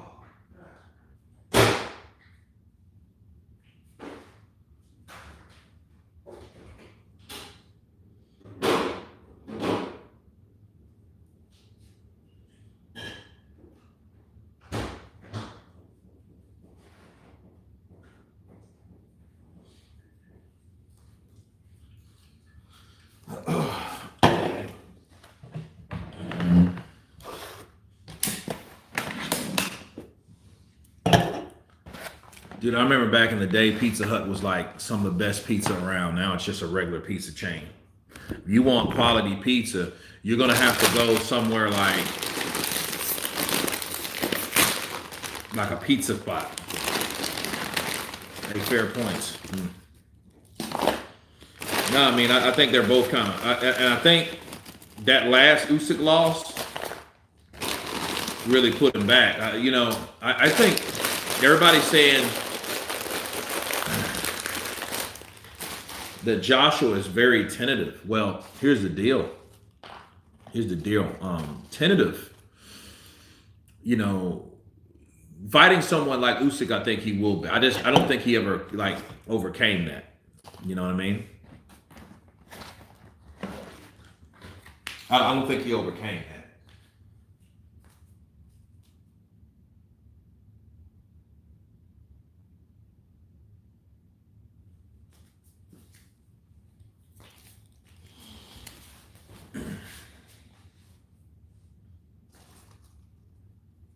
Damn, Ryan Garcia negative 425. Duarte is plus 295.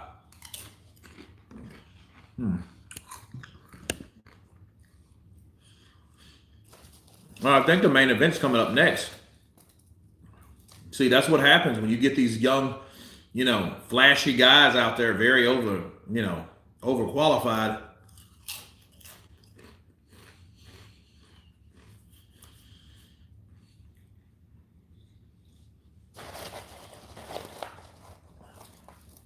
If we gave Ricky Hatton a gun, would he have stopped Floyd Mayweather?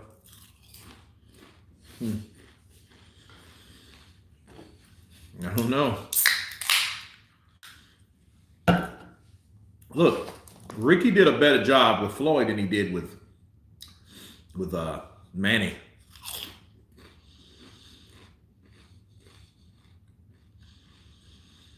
Just notice that the picture you have in the back is on my C1 LG screensaver. Links, people.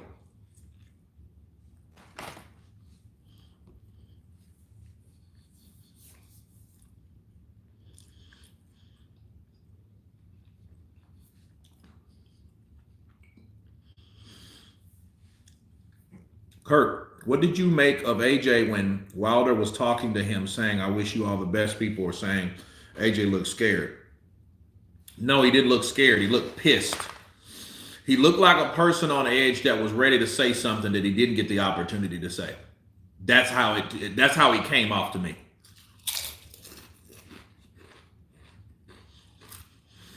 Because I bet you, if anything, AJ was already mad, bro. Listen.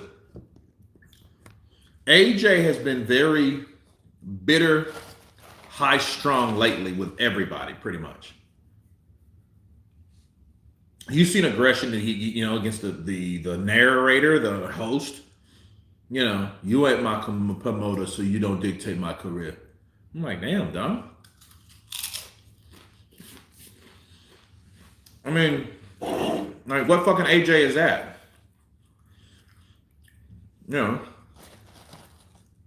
So, yeah, he was waiting for Deontay to say something like, I know you don't want to see the power, AJ. You might be scared. I think you were scared. That's why the fight didn't happen. That would have set shit off. But Wilder didn't go down that road.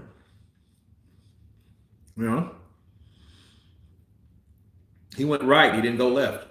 That's all that really was.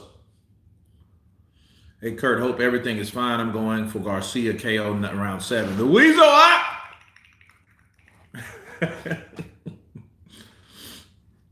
Yeah, that sounds about right. Might be over than that, though.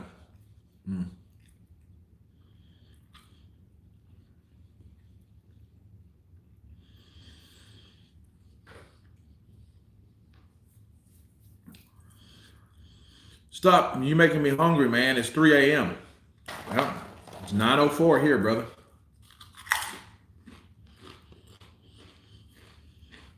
I used to work at Pizza Hut. I used to have my friend call in and order a family meal and never pick it up. And I took the shit home. We closed the free meal. Man, I worked for Domino's for years, Triple X. Triple X.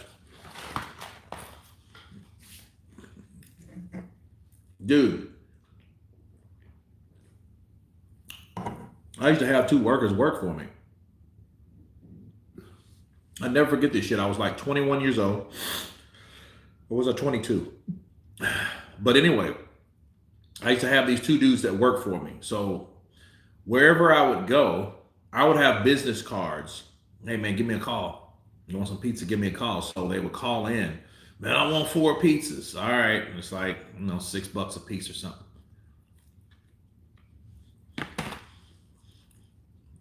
And bro, I made a killing. Until one day, I decided to give one of the workers some money. Because I used to just buy him beer on our pay period.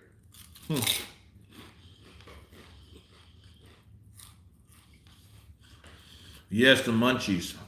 In Sutherland, deliver on the way, Mighty Meat, Pizza 12, mixed kebab. I just got a sausage, man. Sausage with cheese. That's it.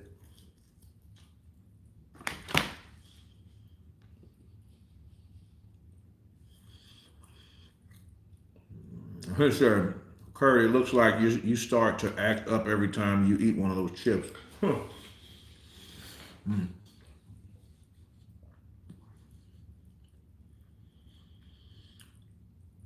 Virgil Ortiz. Kurt, do you think AJ is going to blitz their rallying since he came with that aggression?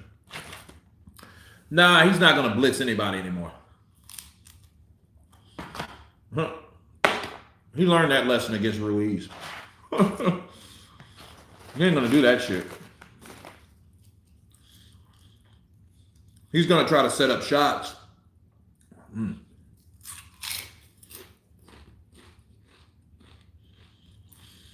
Yeah, man, I was thinking about that ranch, man. Like, nah. I'm good.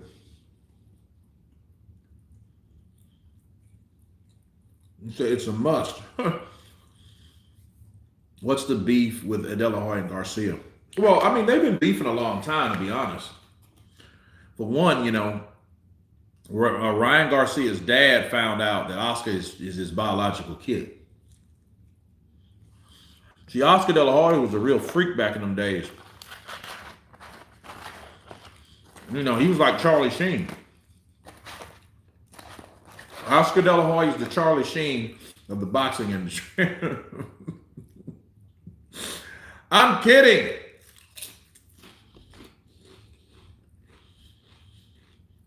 James Bash coming in with more of that cash, with that Cinco. AJ smiles, he's weak. AJ frowns, he's weak. AJ laughs, he's weak. AJ's angry, he's weak. Regardless of what he does, people criticize the man. That's true. But it's good to have haters of it. Mr. Isaac in the building. Counterpunch to you.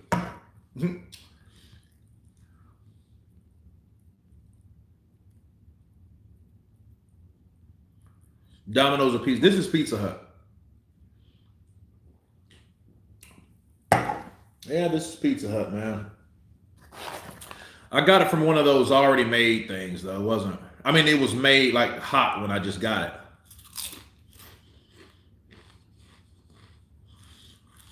Ham and mushroom is the best.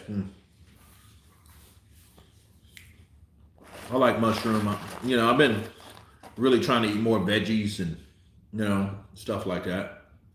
Kurt, GTA 6 trailer next. Ooh, no shit. Yeah, man, I'm getting a PlayStation 5 for Christmas.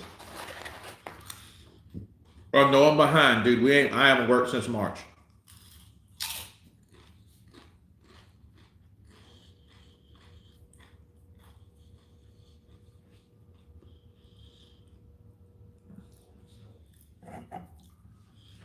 Dude, Grand Theft Auto 6, dude, that's crazy.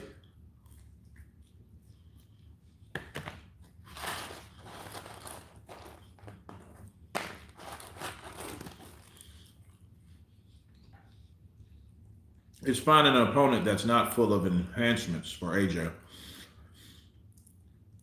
Yeah, you can't stop them from getting whatever the hell they're going to do. Robert Helenius, Dillian White, Jarrell Miller. Like, fuck.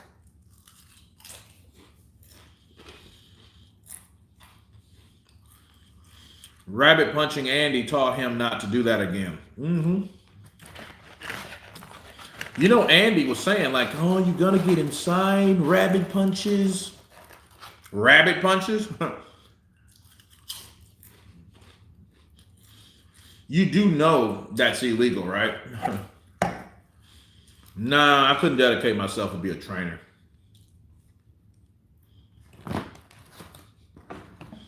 I'll just disappoint somebody.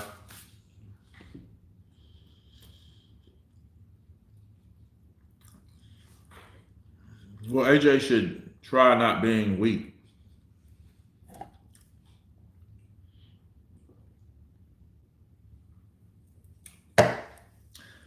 Kurt, what's up, my man? Hammer time. Counterpunch to you. I seen somebody with an Uncle C. I'm like, my uncle ain't on YouTube. He's not on YouTube until I put him on here. Kurt, what's the best way to lose stubborn waist fat?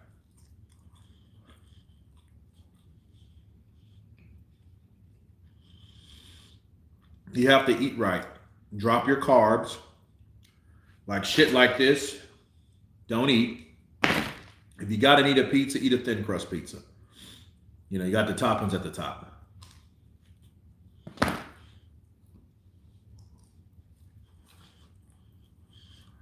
Impression of Ruiz arguing with De La Hoya. Okay.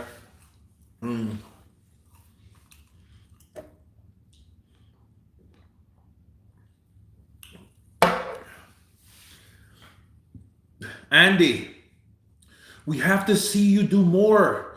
You have to put in what you need to do. I don't want to, Oscar, I want the big fights. You're not going to get the big fights if you don't fight anyone, you fat fuck. Don't talk to me like that, you cross-dressing fag. I'll beat your ass. You try it. DJ Rick, Kurt, what's up? Good, God bless. Man, appreciate you, brother. God bless you. And is far from weak. AJ haters would never say that to his face.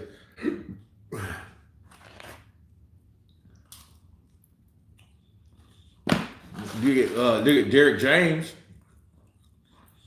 You know, Derek James, you know, he looks troubled. Derek James looks like he's angry all the time.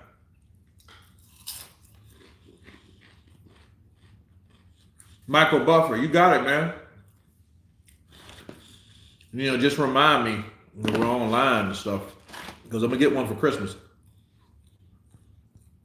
Ryan does not have a lion heart. A lion tattoo needs to be removed. That motherfucker needs all those tattoos removed, man. Like, he was all right when he had, like, an arm one.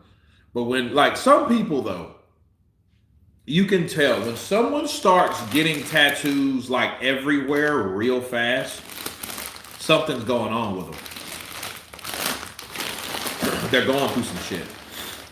You know, like, the only tattoos that I would, like, I have family in Ireland as well, right? If I was going to get a tattoo, it would be a Murphy's crest, because that's my family in Ireland, Murphy's. So I would get that because it means something, and that ain't going no fucking where. But if I'm going to get a goddamn clown with, you know, steam coming out his nose and his eyes are... And then I'm going to get another one with some stars. Then I'm going to get another one with somebody's writing. Then I'm going to get something's going on with them, bro. Like Ryan, he got all that shit and all this. And I'm like, dude, what the fuck is that? It looks like a knife with a TV on the side of it and shit. I'm like, dude, yeah, that just looks trashy. And he looks like somebody's just trying. Like, okay, here's the thing. If you ain't got a fucking tattoo by the time you're 20, 21, because those are the times that you actually, and he's young. He got all that shit in his 20s. How old is like Ryan? Ryan is what, 24? 25? So he just recently got all that shit scribbled all over his chest. That shit looks like trash, like hair that's trying to grow and ain't really grown in. I don't like it at all. I like the way you eat. Appreciate it. Carnivore diet for a month. Yeah.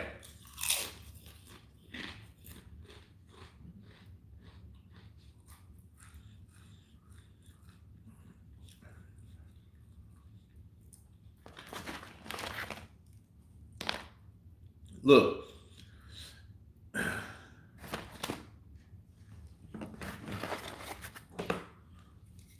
Aguante, mi resistencia y también la inteligencia que tengo en el ring. I don't want to just sound like that guy, but you know, I just have a lot of experience. He hasn't been boxing as long as I've been boxing, and then just overall, I'm just a better fighter.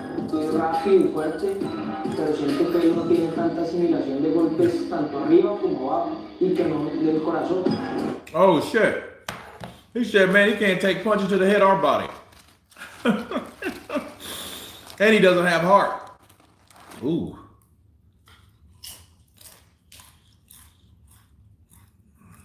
A moment to be the new face of Golden Boy. Yeah. See, that's what Ryan is afraid of. But if he gets knocked out, Ryan's finished. You know? Yeah, but all that shit he has, man, that's just something going on with him. Maybe he does have mental issues.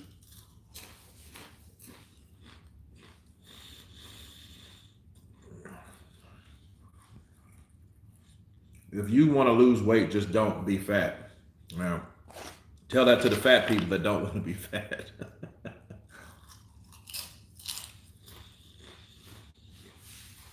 27 to 25, 5'10 to 5'9, 142 to 8, 143 in weight. Okay.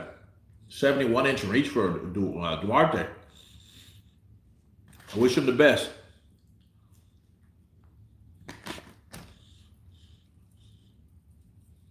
Tommy Numba, your knowledge is next level. Appreciate you, man. Just keep in mind, I was one of those guys when I was probably, shit, dude, 16, 17, 18, 19. Like, I was a boxing historian. I would go watch, listen, look at boxing magazines, just research stuff. And then you have to keep in mind, bro, I'm in my early 40s. So, like, when I was 17, 18, that was in the fucking, like, late 90s. Okay. You know, and we didn't have, like, internet and shit like that. I mean, you could go, like, to, you know what I mean? You could go to a library and stuff like that, but, you know, it was better to pick up a fucking book. That was our social media. Pick up a book. You know what else was our social media? Verbal media. Hey, man, you know what's happened to so-and-so? You heard Mike Tyson bit off this guy's ear. For real? Man, look on the TV. Look on ESPN. We couldn't pull out phones and shit. We didn't have that. You know what I mean? People had cell phones, but they wanted to look up something on the internet. They were to make a call. Look. Hello? Hey, what are you doing?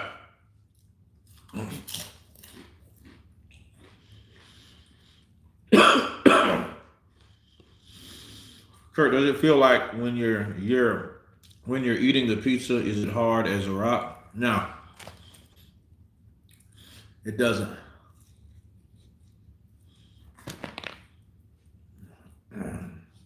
Mavava Sylvester. What's up, Kurt? Morning here in South Africa and hoping for the best for Garcia. And please, Kurt, the eye of the reckoning. The day of reckoning.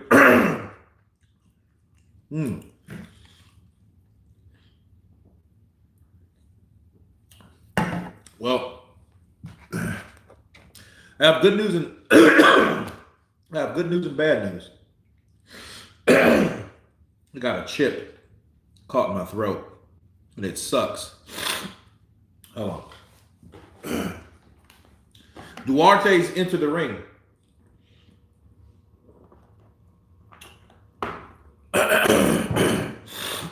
Okay, so I have the drums, but I won't be at home.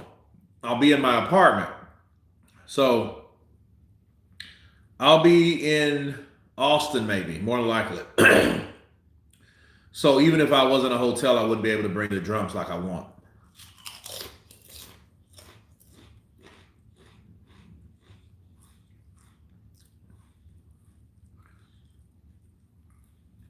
No.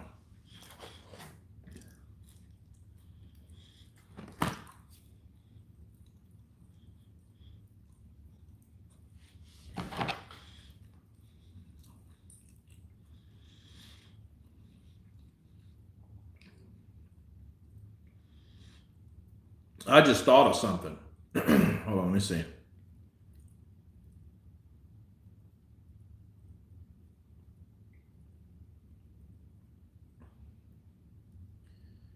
Okay. 17th.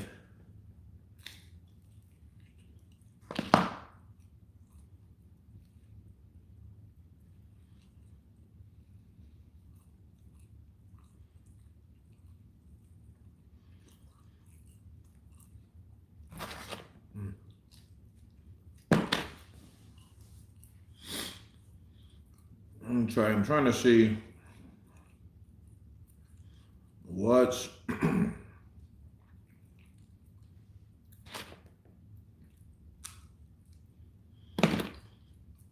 because I have a trip planned, but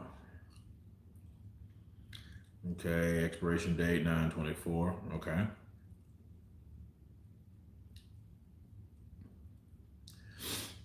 Okay.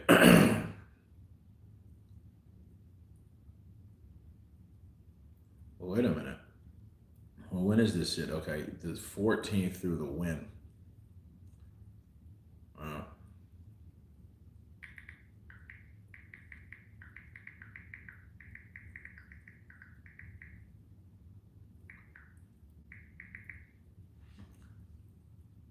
Oh, well, you know what? Never mind. Oh, good. No, I was thinking something.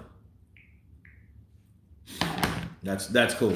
All right, because I was thinking that's in March, not February. Cool.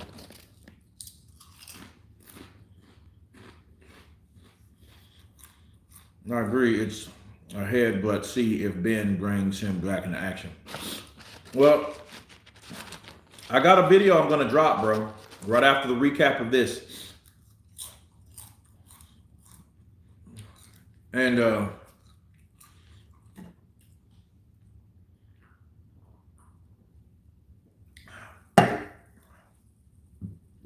this is Ryan's fight, first fight since he lost, isn't it? Ain't Derek James a Buddhist? Yeah, he's Buddhist. Yongoro Rengekyo, Yongoro Rengekyo, Hongoro Rengekyo. Yep, he sure is. So he's supposed to be at peace, shit. But, you know, whatever. Hey, tattoos in your 20s, regret them in your 40s. Well, I guess, man. Just never been a fan. Not say I ain't even thought about getting one, because I have, but, you know, one of the things that stopped me from getting tattoos was when I was in my late teens, I was in a lot of trouble. And one thing I learned about tattoos, they can describe you from your tattoos. Your tattoos, if you go to jail, they're on file. So they're on file the rest of your name. So, like, let's say you got a tattoo of mom with a fucking knife shot through it and all this shit, but then you decide to bite off all your fingernails. They can still verify you by the tattoo. That's one of the reasons. Like, nah, dude, I don't want that. That's like an unofficial barcode. Yeah, something with personal meaning is way different. Yeah, absolutely. This would be a trip if Duarte knocks out Ryan Garcia. And if he knocks him out, Ryan Garcia is done, bro. He's done. Then put his girlfriend name. You're speaking to me, Kurt. Yeah, people get tattoos to make themselves feel better in general. Well, people go through things. Okay, let me give you the prime example. Miguel Cotto. Miguel Cotto was a regular Puerto Rican dude. His dad died. Remember that? His dad used to train him. Then his dad died of a heart attack or some shit like that, like out of the blue. I can relate. But he became this totally different dude. The motherfucker inked half his body. His whole body's covered. The motherfucker looked like Deontay Wilder. And see, back then, it's normal now. But back then when people were doing it, like, dude, what's up with you? You just tatted your whole body. What, are you in a fucking game? What's the deal? You know, and that's what it was. So, like, yeah, he was going through something, though. Man, Deontay's tats are trash. I mean, I can't really make them out, to be fair. You know what I mean? Because, because he's warmer. So the tats are dark and he's already warm. So, no cap, just saying, like, it's harder to see. Kurt, my daddy said, never get tattoos. That's how they identify you. Yep, that's how. Do you know how many people that have been convicted because they had a fucking tattoo of something that they did? And then that's how have you guys ever seen the Town? You guys ever seen The Town with Ben Affleck and what's the other guy's name? Jeremy Renner. Have you guys ever saw that? Very few people don't have generic trash tattoos. Ryan winning tonight. Okay. Oh, yes, the fighting pride of the high desert from Victorville, California, presenting King Ryan. Okay, you got Eric Gomez there, but where the hell is Oscar? Where the hell is Bernard? You don't see any of those guys. You don't see them at all. It's like Lopez tattoos. I didn't like his as well. Lopez who? Ryan does look like Oscar. He's probably, you're my son. Ryan, you're my son. You're my son. At least Duarte is dark enough that his tattoos blend and don't look cool from a distance. Well, you don't notice them as much. You're just like, look at all this shit on your skin, bro. The fuck is all that? You paid money for this shit. Oh, here we go. Here we go.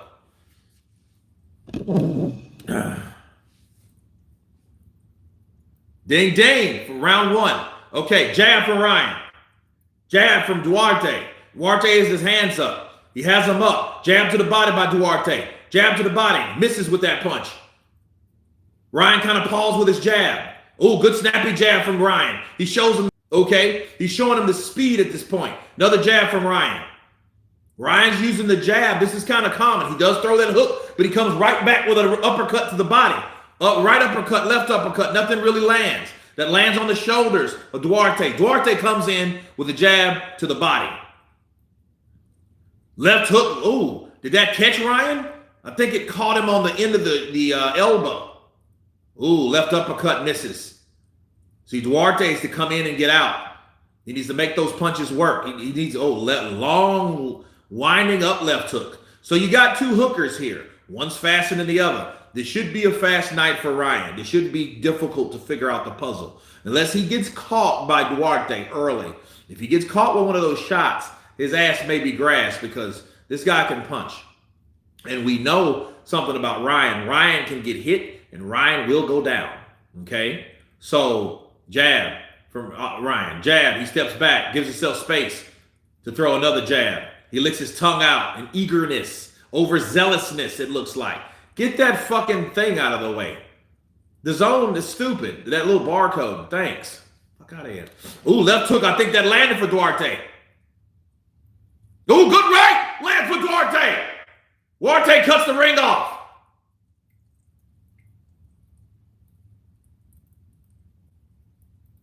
Ooh, good left uppercut lands for Ryan. Uh-oh. Ryan catches with a right hand. Duarte moves forward. Oh. That's a good thing, bro. You better wrap up because Duarte was starting to unload and you don't know where those punches are going to land. So he just he just went in for the clinch. He just went in for the kill. Right to the body by Garcia.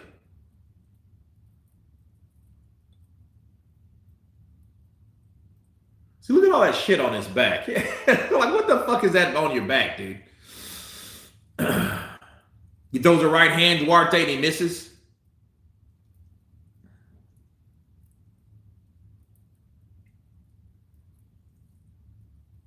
Ooh, left hook, I think, landed for Garcia. Duarte tried to come in. He was just too far away. And the funny thing about it is, look, and see, Duarte fights. He fights like a Mexican. See, you see how he's coming forward? You would swear Reynoso's in his corner or something. You know, that inching forward shit, trying to get in. Left uppercut misses. Good first round. Pretty balanced. Ryan did catch him with a shot that got his attention. But I think, let me turn this light off. This light's kind of glaring. Yeah, need it. Some of Deontay's are cool. He looks exactly like mental boxer should look.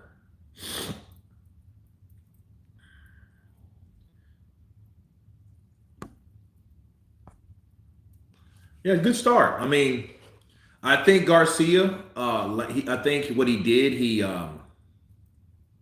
damn, this glare here is a bitch too. What the hell?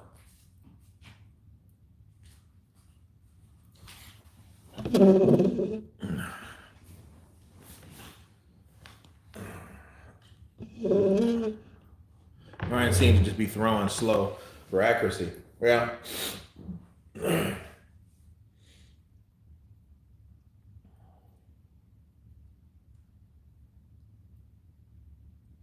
Jab by Ryan. Jab by Ryan. They're in the middle of the ring. Now this should actually be Ryan's bread and butter. Right in the middle of the ring. Oh, good haymaker. That looked like that Mayweather shot. It was a looping right hand.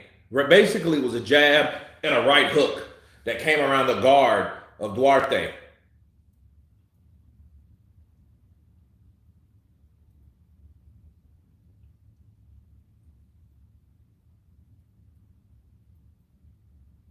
Yeah, Ryan knows, like, hey, wrap him up.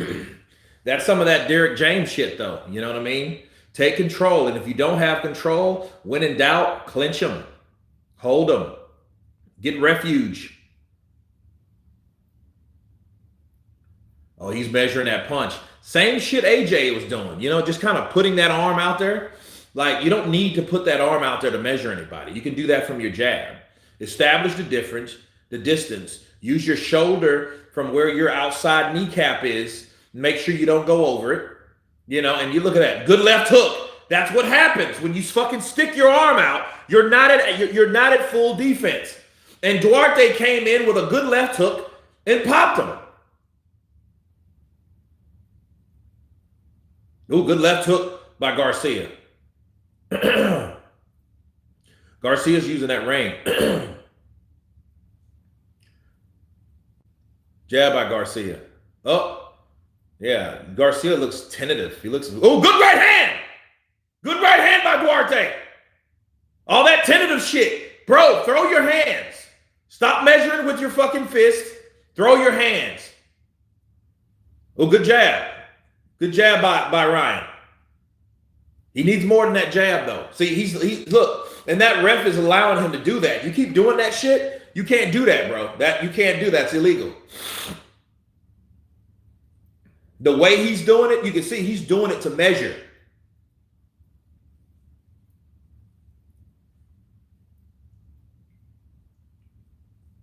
Oh, good right hand from Garcia. He threw a right uppercut feint that came right back with a jab followed with a right hand.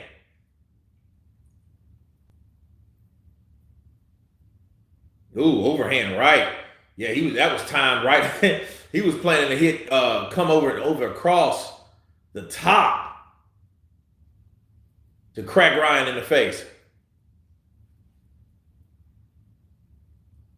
Oh, nice. Nice round. I'd give that one to Duarte.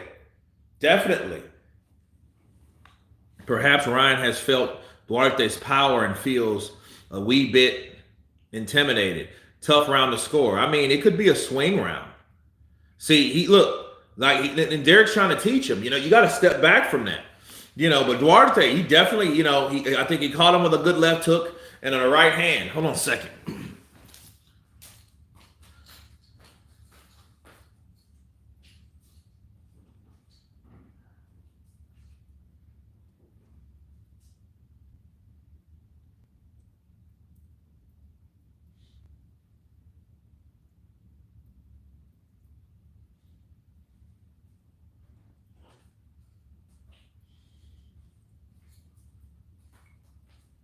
Let me look at the instant replay.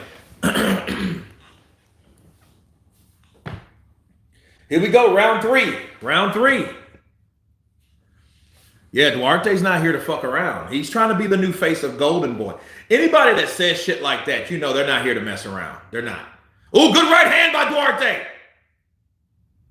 Good right hand by Duarte. He comes, it's kind of sneaky because his guard's up. Bow! He just comes right over the top. Right uppercut. Lands for Garcia.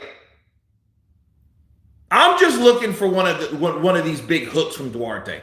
I think that hook from Duarte is like that bread and butter. I think it's the equivalent of Garcia's shot with the left hook. He said he's going to be the new face of Golden Boy. Okay, right uppercut and left hook lands for Garcia. How flush were they, though? Look at that good right hand. Chopping overhand right from Garcia. Left hook to the body from Duarte. Duarte comes in. See, Garcia keeps moving. Oh, right hand. Like Garcia better watch that because he's so eager with that left to throw that left. He gets etched up and gets pieced up with that right hand. He leaves himself open. See, he's still doing it.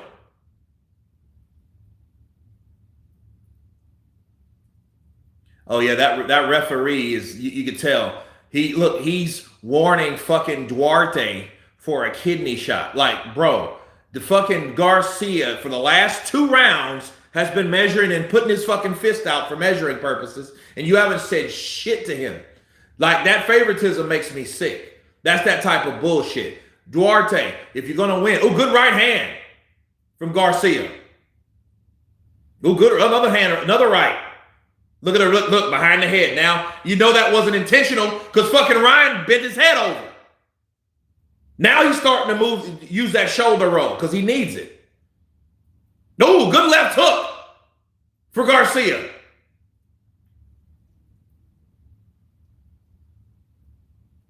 One, two, three punch thrown. And see, Ryan's turning his body. You know what I mean? So when someone turns your body like that, you're turning away from your opponent. So that's what you're leaving yourself open to. You're leaving yourself open and you're exposing your back. You know, so I didn't think the little bald-headed fucking referee should have done what he done. I don't like that. Right hand to the body. Look, there he goes. What the fuck are you talking about? That was not in his kidney. That was on the side of his fucking... Yeah, that pisses me off. See, this referee, he's designed to over-officiate Duarte. That's what this is about. You know what I mean? He can't see fucking Garcia's turning his whole fucking body. Yeah, that's some fucking bullshit. Yeah, he has some shit against him, bro. He has some shit against him. Get that ref some fucking specs. Oh, what a terrible referee. Quit warning. Yeah, dude, he's doing that. He's doing that intentionally. You know what I mean? He's doing that. He hit Ryan here, and then Ryan turned his head down and he hit him. Behind the head. Yeah, there you go. Specs, yeah. Glasses, definitely. But I mean, he knows what's going on. He was paid to be here. Look, boxing is the sport that I love that I hate so much for a reason. Watch this. Look, boom! He gets caught with the right hand, right? He look at Ryan. He goes straight back.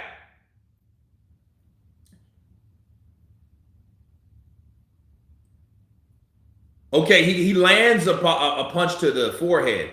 Duarte takes that shit good. With no problem. Was a Duarte round clear? The better punches were landed by Duarte. I don't know the punch stats and shit.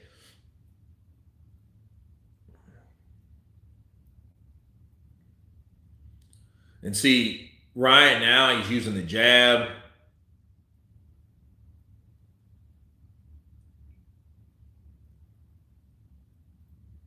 Right hand counter. See that? You see that? He was doing that shit there. Ref didn't say fucking nothing. Watch it. Watch the ref come in. Because see, overhand.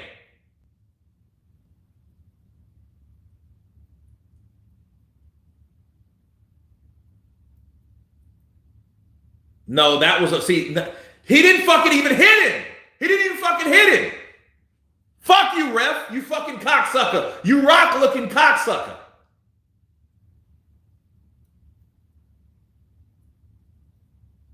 See, he's edging him. Look, he's fucking measuring this guy.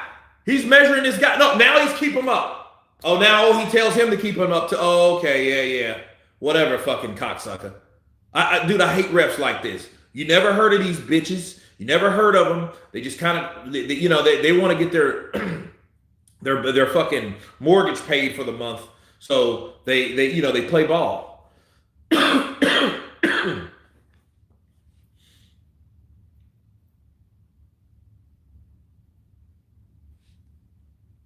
DAZN refs suck. Well, if this is DAZN's thing, I mean, you know what? Ryan is with DAZN because he's with Golden Boy, so that could be a network call. You know what I mean? It could be higher up than people think.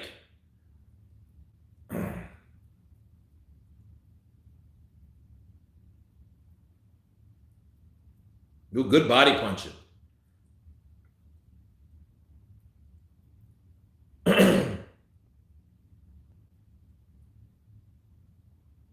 And see, Ryan, he's using the ring because he knows, like, dude, this dude's a hard. He's probably trying to wear him down.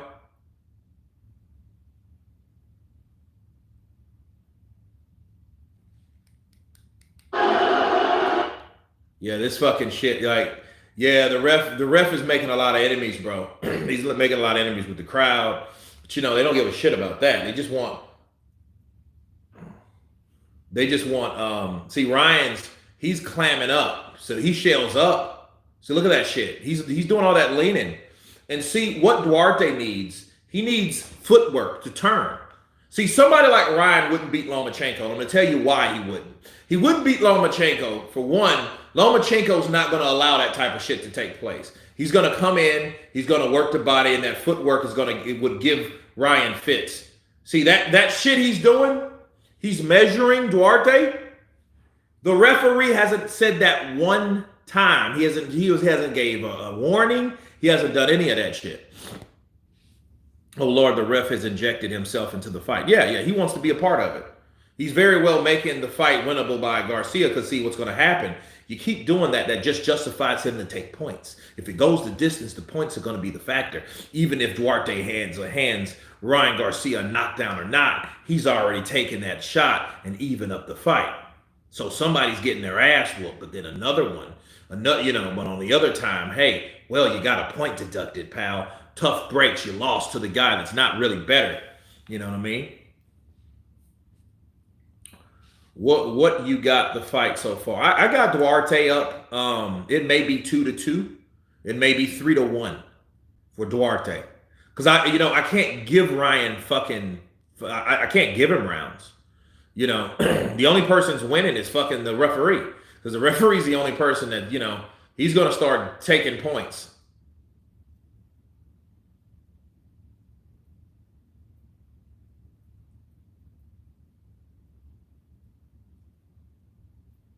Right uppercut, left hook for Garcia. And since Duarte is keeping that guard high, he's looking like I Corte in there. Oh, good right, good chopping right when he moved. Oh, good right uppercut for Duarte. And see, the ref needs to understand his posture. If Ryan turns all the way over, you're inviting a punch to your back. Look he's turning away from Duarte. He takes a right and he pushes him. Ref says nothing. That's roughhouse tactics. He didn't say anything. And he's still measuring him. Referee's not saying anything. Right uppercut. Straight right for Garcia.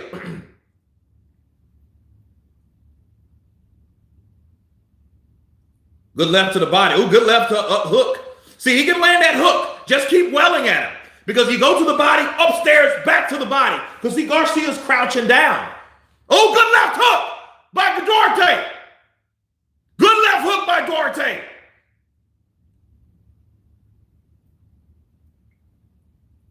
Left hook to the body by Duarte. See, he's figured Ryan out. Ryan's no good. Oh, look, right uppercut. Left hook lands for... Oh, that's a behind-the-head punch. Was it called? No, ref. Ref, you couldn't see that shit, could you? No. Fuck you, referee. Because Ryan hit him on the back of the head, too. Oh, left hook lands for Duarte again. Right hand lands. Look, he shoves him apart. Fucking dickhead referee. Because he knew Duarte was getting the best of Ryan. He fucking breaks him apart. They're fighting on the inside, dummy. That's what happens.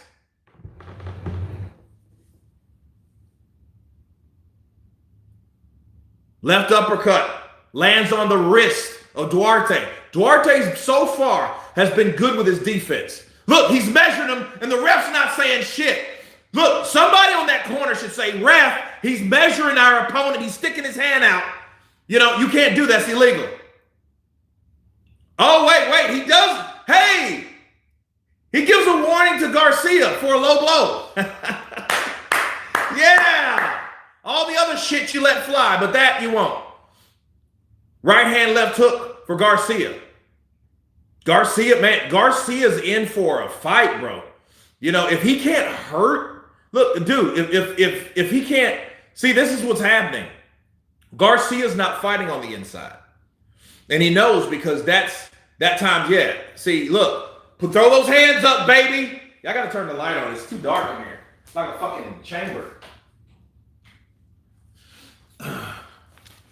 Yeah, that's crazy. Yo, they bringing it all out there for real. Yeah, finally, ref says something. Finally, Julian. Finally. What the hell? Let's hear it. Look, every time he gets on his body, then you gotta punch up behind, punch him in the ribs.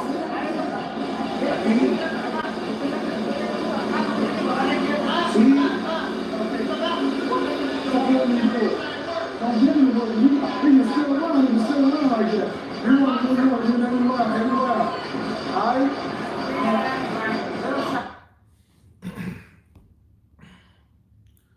Okay, what round was Duarte? That was a Duarte round, man. I mean, he's doing good. Both men really want it.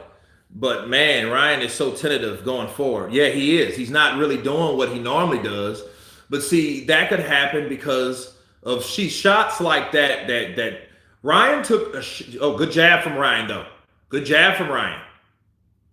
And he didn't even have to measure to get it off. See, he didn't have to do all that. Right uppercut lands. Oh, that overhand. Oh, good left hook lands for Ryan in the pocket. Body punches. Look at that. See that measuring? He's pushing him back with his fucking, that's a measuring arm. You don't straight arm anybody. Look at that shit. The ref does nothing. He allows that. See, but that's what he's been doing through the duration. See, if he warned Ryan from doing that, that keeps Ryan from getting knocked out. Ryan doesn't have an answer between the gap. So what does he do? He measures to keep that guy honest. It's either that or clinch. Now it's round 6.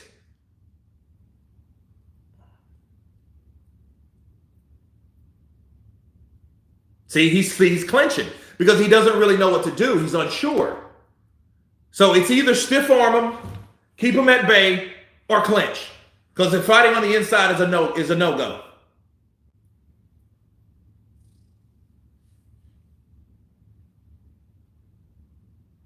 One, two, three. Jab, right hand, left hook. All landed on the gloves. I think maybe the right must have landed. See, Ryan, he's not good at handling people that come forward and give him pressure. Good right hand from Duarte. Oh, good left hook from Duarte. Jab from Duarte.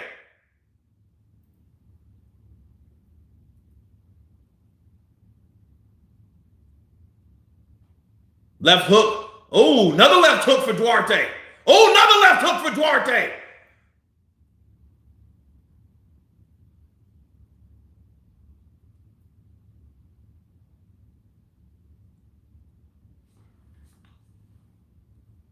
Jab, a little weak uppercut to the body. Ryan throws a right hook and tries to push the pressure on him. Good right hand. You know what? Duarte needs to shoot that right hand out. And he's trying to move him oh yeah, damn. He just missed with his left hook. And this shit, look, if he catches Ryan with one of those left hooks, Ryan might be on the floor, dude. He might be on the floor. And see, the thing is, Ryan's been holding up so far, but he's still tentative. And you know something? That really makes the Derek James look bad because most of these fighters now are fighting the same way. If you really think about it, I think Joshua did a better job with Franklin. Oh, good left hook lands for Duarte.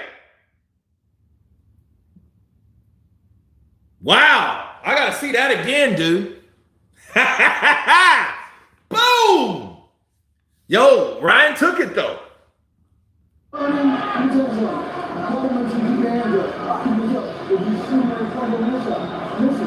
Keep hands up. The jab is the key.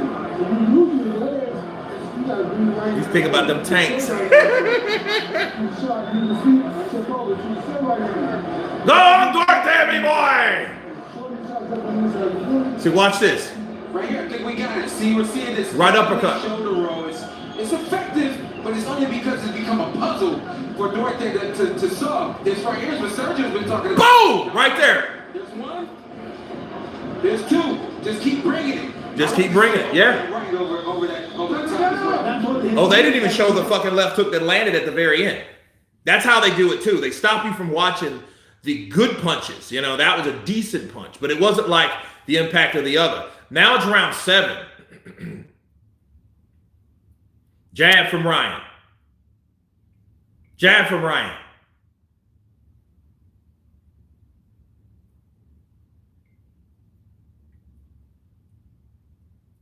Jab downstairs with Duarte. I mean, Derek showed him right and said, man, you got to keep your hands up. That's how he was getting hit.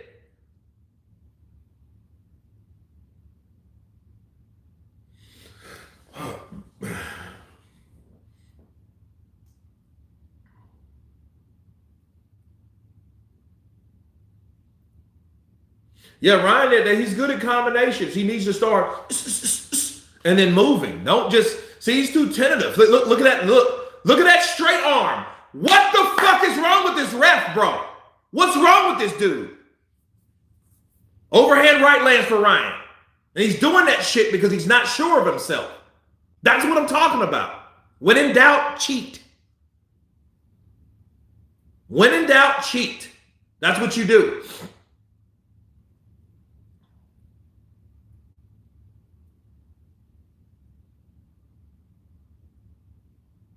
And see, Ryan is doing this. I don't know what happened to King. You see that? You see, you can't do that shit. Why isn't he? Look, I'm trying to see. I don't know if the commentators caught on, but you're not supposed to do that, bro. You're not supposed to do that, especially constant. If you're constantly measuring a guy with your fucking arm, you can't do it. He's been doing that all night since the second round. Since the second round, bro. So for the last 6 rounds, Ryan has been doing the same illegal shit. That's not allowed. You can't do that. A experienced or uncorrupted referee would have already told him a long time ago, stop that. You know what I mean? You're going to throw the punch, throw the punch. You can't leave it out there. You know what I mean? Oh, good right hand for Ryan. Chopping overhand right hook for Ryan. See, he does that again. But he's kind of smart. He kind of leaves it out there and then he moves. And leaves it and then he moves. See, he's doing that because he needs distance to throw that left hook. Ryan's trying to set up that left hook, if you notice. So he needs that there. So if he needs him, so pow, come on the inside and throw that left hook.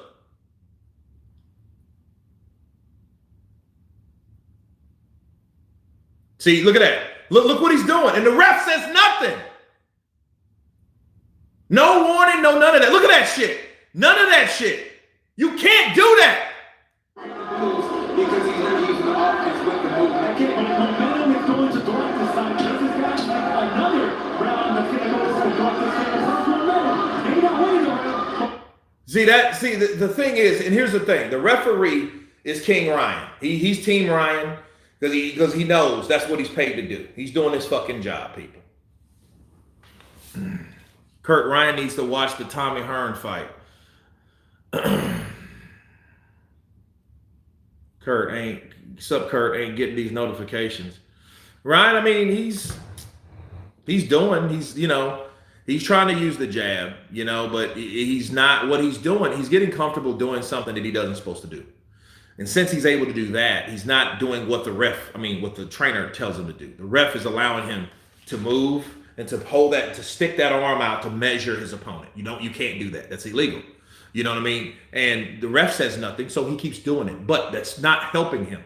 What's happening is he's able to get away with shit just by surviving. But this is what could happen to him. He keeps doing that dumb shit. He's going to get caught with a right, because when you have your arm out like that, you can't get it back fast enough, especially if somebody catches you and just all he has to do is slip. All he has to do is slip that measuring that bullshit he's able to get away with.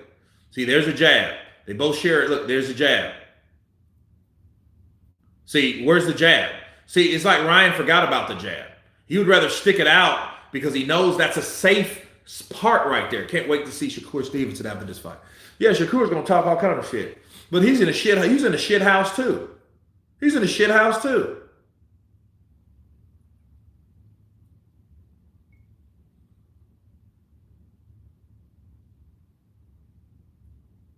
Good counter left hook from Ryan.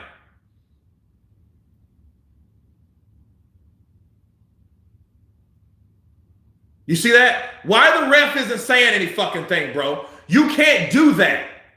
He's doing that all night. That fucking bullshit he's doing. He's able to do it, so fuck, you know?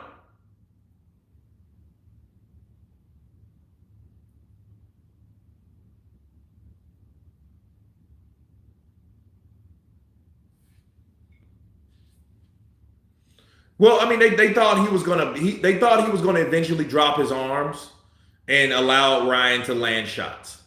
You know what I mean? You know, he thought that the defense was going to drop a bit, so he was going to be open season, you know, on Duarte. But see, Duarte, he hits hard and he's putting pressure on Ryan, and Ryan doesn't like that because, see, he's doing all that measuring because he's uncomfortable. He's uncomfortable, and see, like he holds. See, this bitch fight right here. He's fighting scared, and you know, and yeah, that's what he's doing. Now he's trying to look.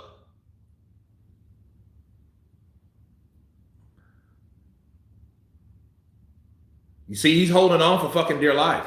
Derek should have utilized Ryan's speed, and he didn't. And like, see, and Ryan, look what he's doing. That's all he's doing. Look, keep the head up. Bitch, the dude is turning. And any referee, look. Now he says keep your head up. Okay, yeah, but that's too far few in between. Ryan's been doing that for the last 5 rounds. This round's 8.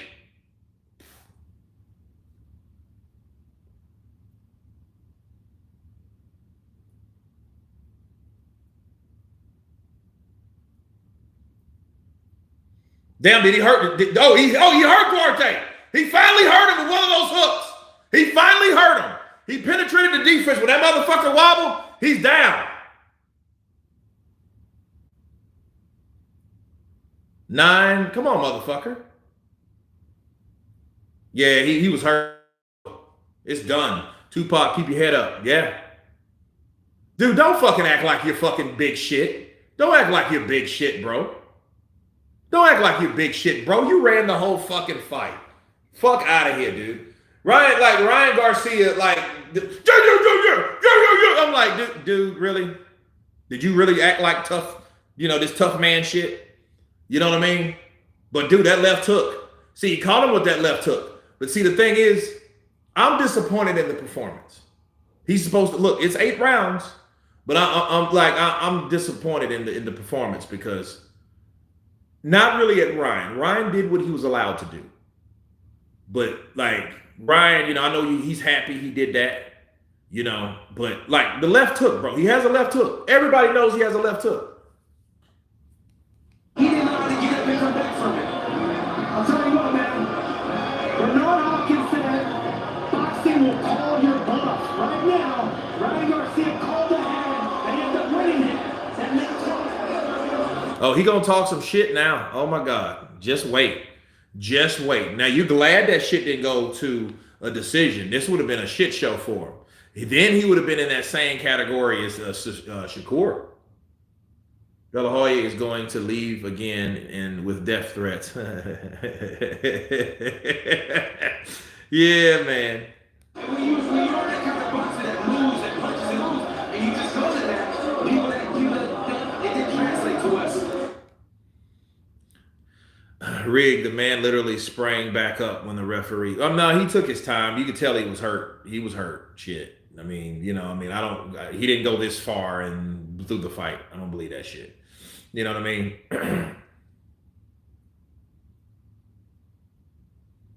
Yeah, see, Regis Prograis is going to have to knock out Haney. He's going to have to knock out Haney. He's going to have to knock him out. I'm looking forward to Prograis fight. Yeah, I'm looking forward to that too.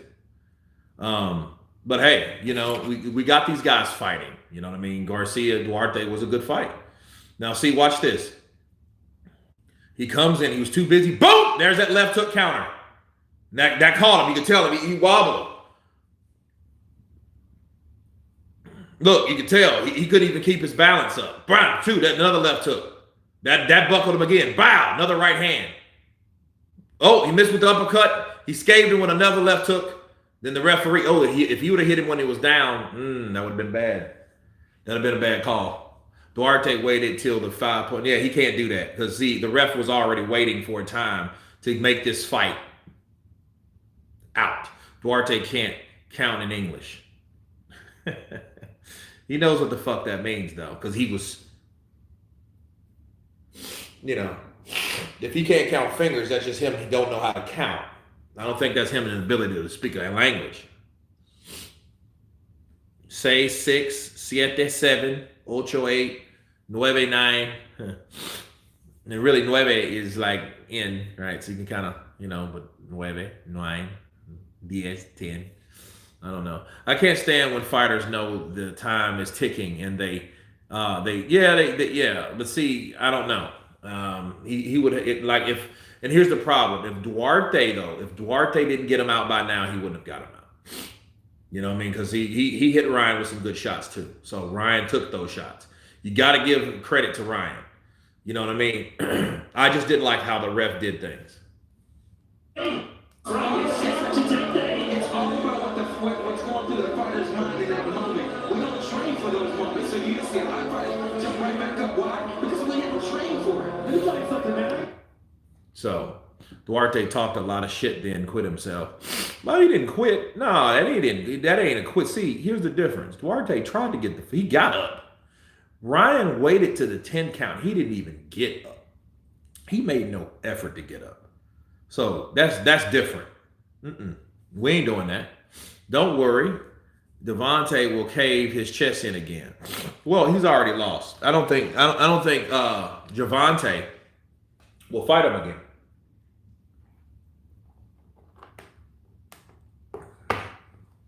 Not impressed at all. Duarte was winning. Garcia needs to improve. Yeah. I mean, you know, it is what it is. Let's hear what he has to say. Contract, you pick up another knockout, but this was a tough fight. How'd you feel about your performance? Yeah, man, it was a great performance, but, you know, I just want to give honor to God, you know, give him the glory. Man. You know, I fought hard to find myself again, and, you know, I did a lot of soul searching. I just wanted to thank him for showing me the truth of me as a person, as a fighter, and just in my relationships, you know, the environments I was in. I want to thank him. I want that, you know, everybody in this arena to seek Jesus Christ, and you'll find that too. You knew that Oscar Duarte was a pressure fighter. You knew how he was going to fight. What was he showing you in the early rounds of this fight? You know, he was a strong fighter. You know, he took a good punch, and, you know, he's a Mexican fighter like me. You know, you're tough, and I hit him with some hard shots, and he just kept coming, and it was tough. People booing him now. I started using my legs. Derek was like, man, start using your legs a little bit. It's going to open up the shot, and it literally did that. Now, walk us through the finish there. What were you landing with, and what were you seeing? You know, I have a killer instinct. I don't even, sometimes when I hurt somebody that bad, I just be cracking them. But I just, you know, it's pretty basic technique. Jab, step back, he reaches, and I catch him with a counter hook.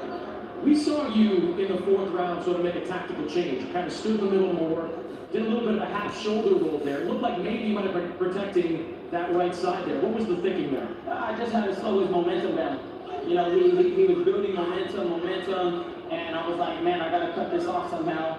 I'm going to just take it to him, let him throw off some steam, catch him when I can, and then I'll start using my legs again, and then hopefully that softens him up. So that's what I did. First fight with Derek James in your corner. What was the influence there? How do you think that went? Oh man, it was our first fight. Shout out Derek James, Dallas, baby. He's in the house, baby. You know, man, Derek, you know, we worked hard. It's our first fight together. We're going to build off this, and we're just going to get better. You know, that's I told you, I'm committing to becoming a world champion. If Rollies wants that, bring it on, Rollies. I know you talk a lot. Let's get that going, Rollies. Where you at? You know, you got beaten by that old dude. We know what happened. Uh-oh. Don't be trying to fake it. This is the reasons. How much? That is true, bro. That like Rolly got beat up, and the referee had to save his ass. Princess Ryan is a lucky girl. People slagging Ryan off, do me a favor. Duarte isn't no journeyman. For fuck's sake, that is an impressive win after a bad first loss. I mean, he had to fight. You know, and no, he's no journeyman. Duarte showed that he was game. And it just shows you in boxing that one time you can slip up. But see, Ryan is good at all. He's always been good at countering. You know, he's been a counter, especially with that left hook. You know, if you looked at Ryan, what made him get all these subscribers and followers and shit like that, it was his ability to throw punches.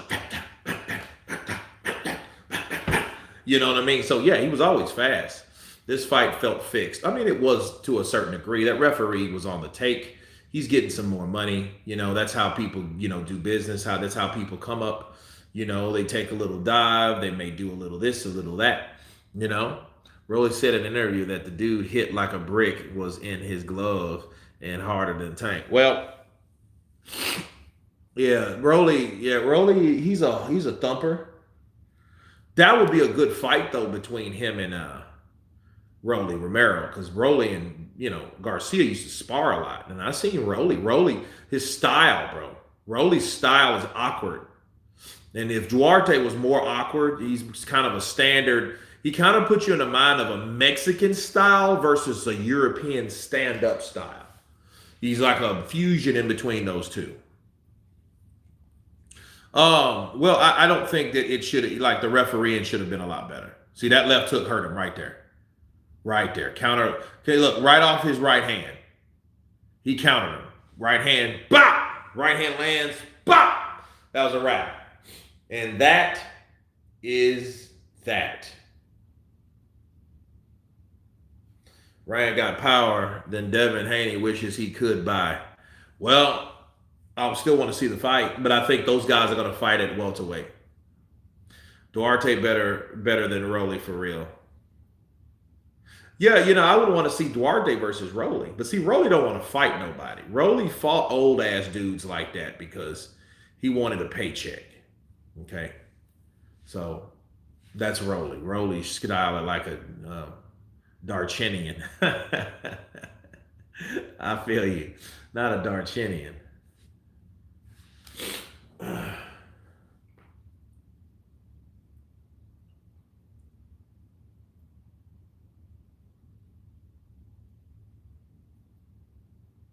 See if I see my boy Carlos. I think he said he was going down there. I think Tank beats this version of Ryan, though, but I was impressed by Ryan today.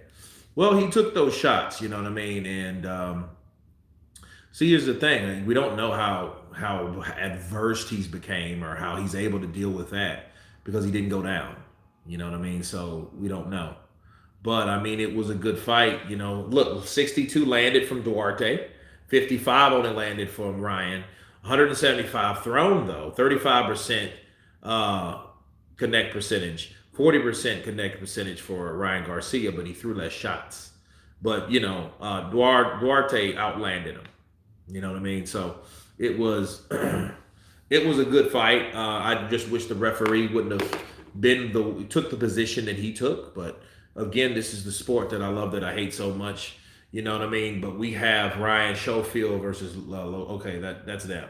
Okay, cool. Well, people, I'm going to do the recap on this. I thank God that everybody came on.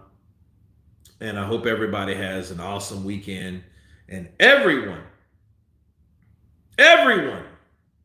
has been counterpunched. Peace!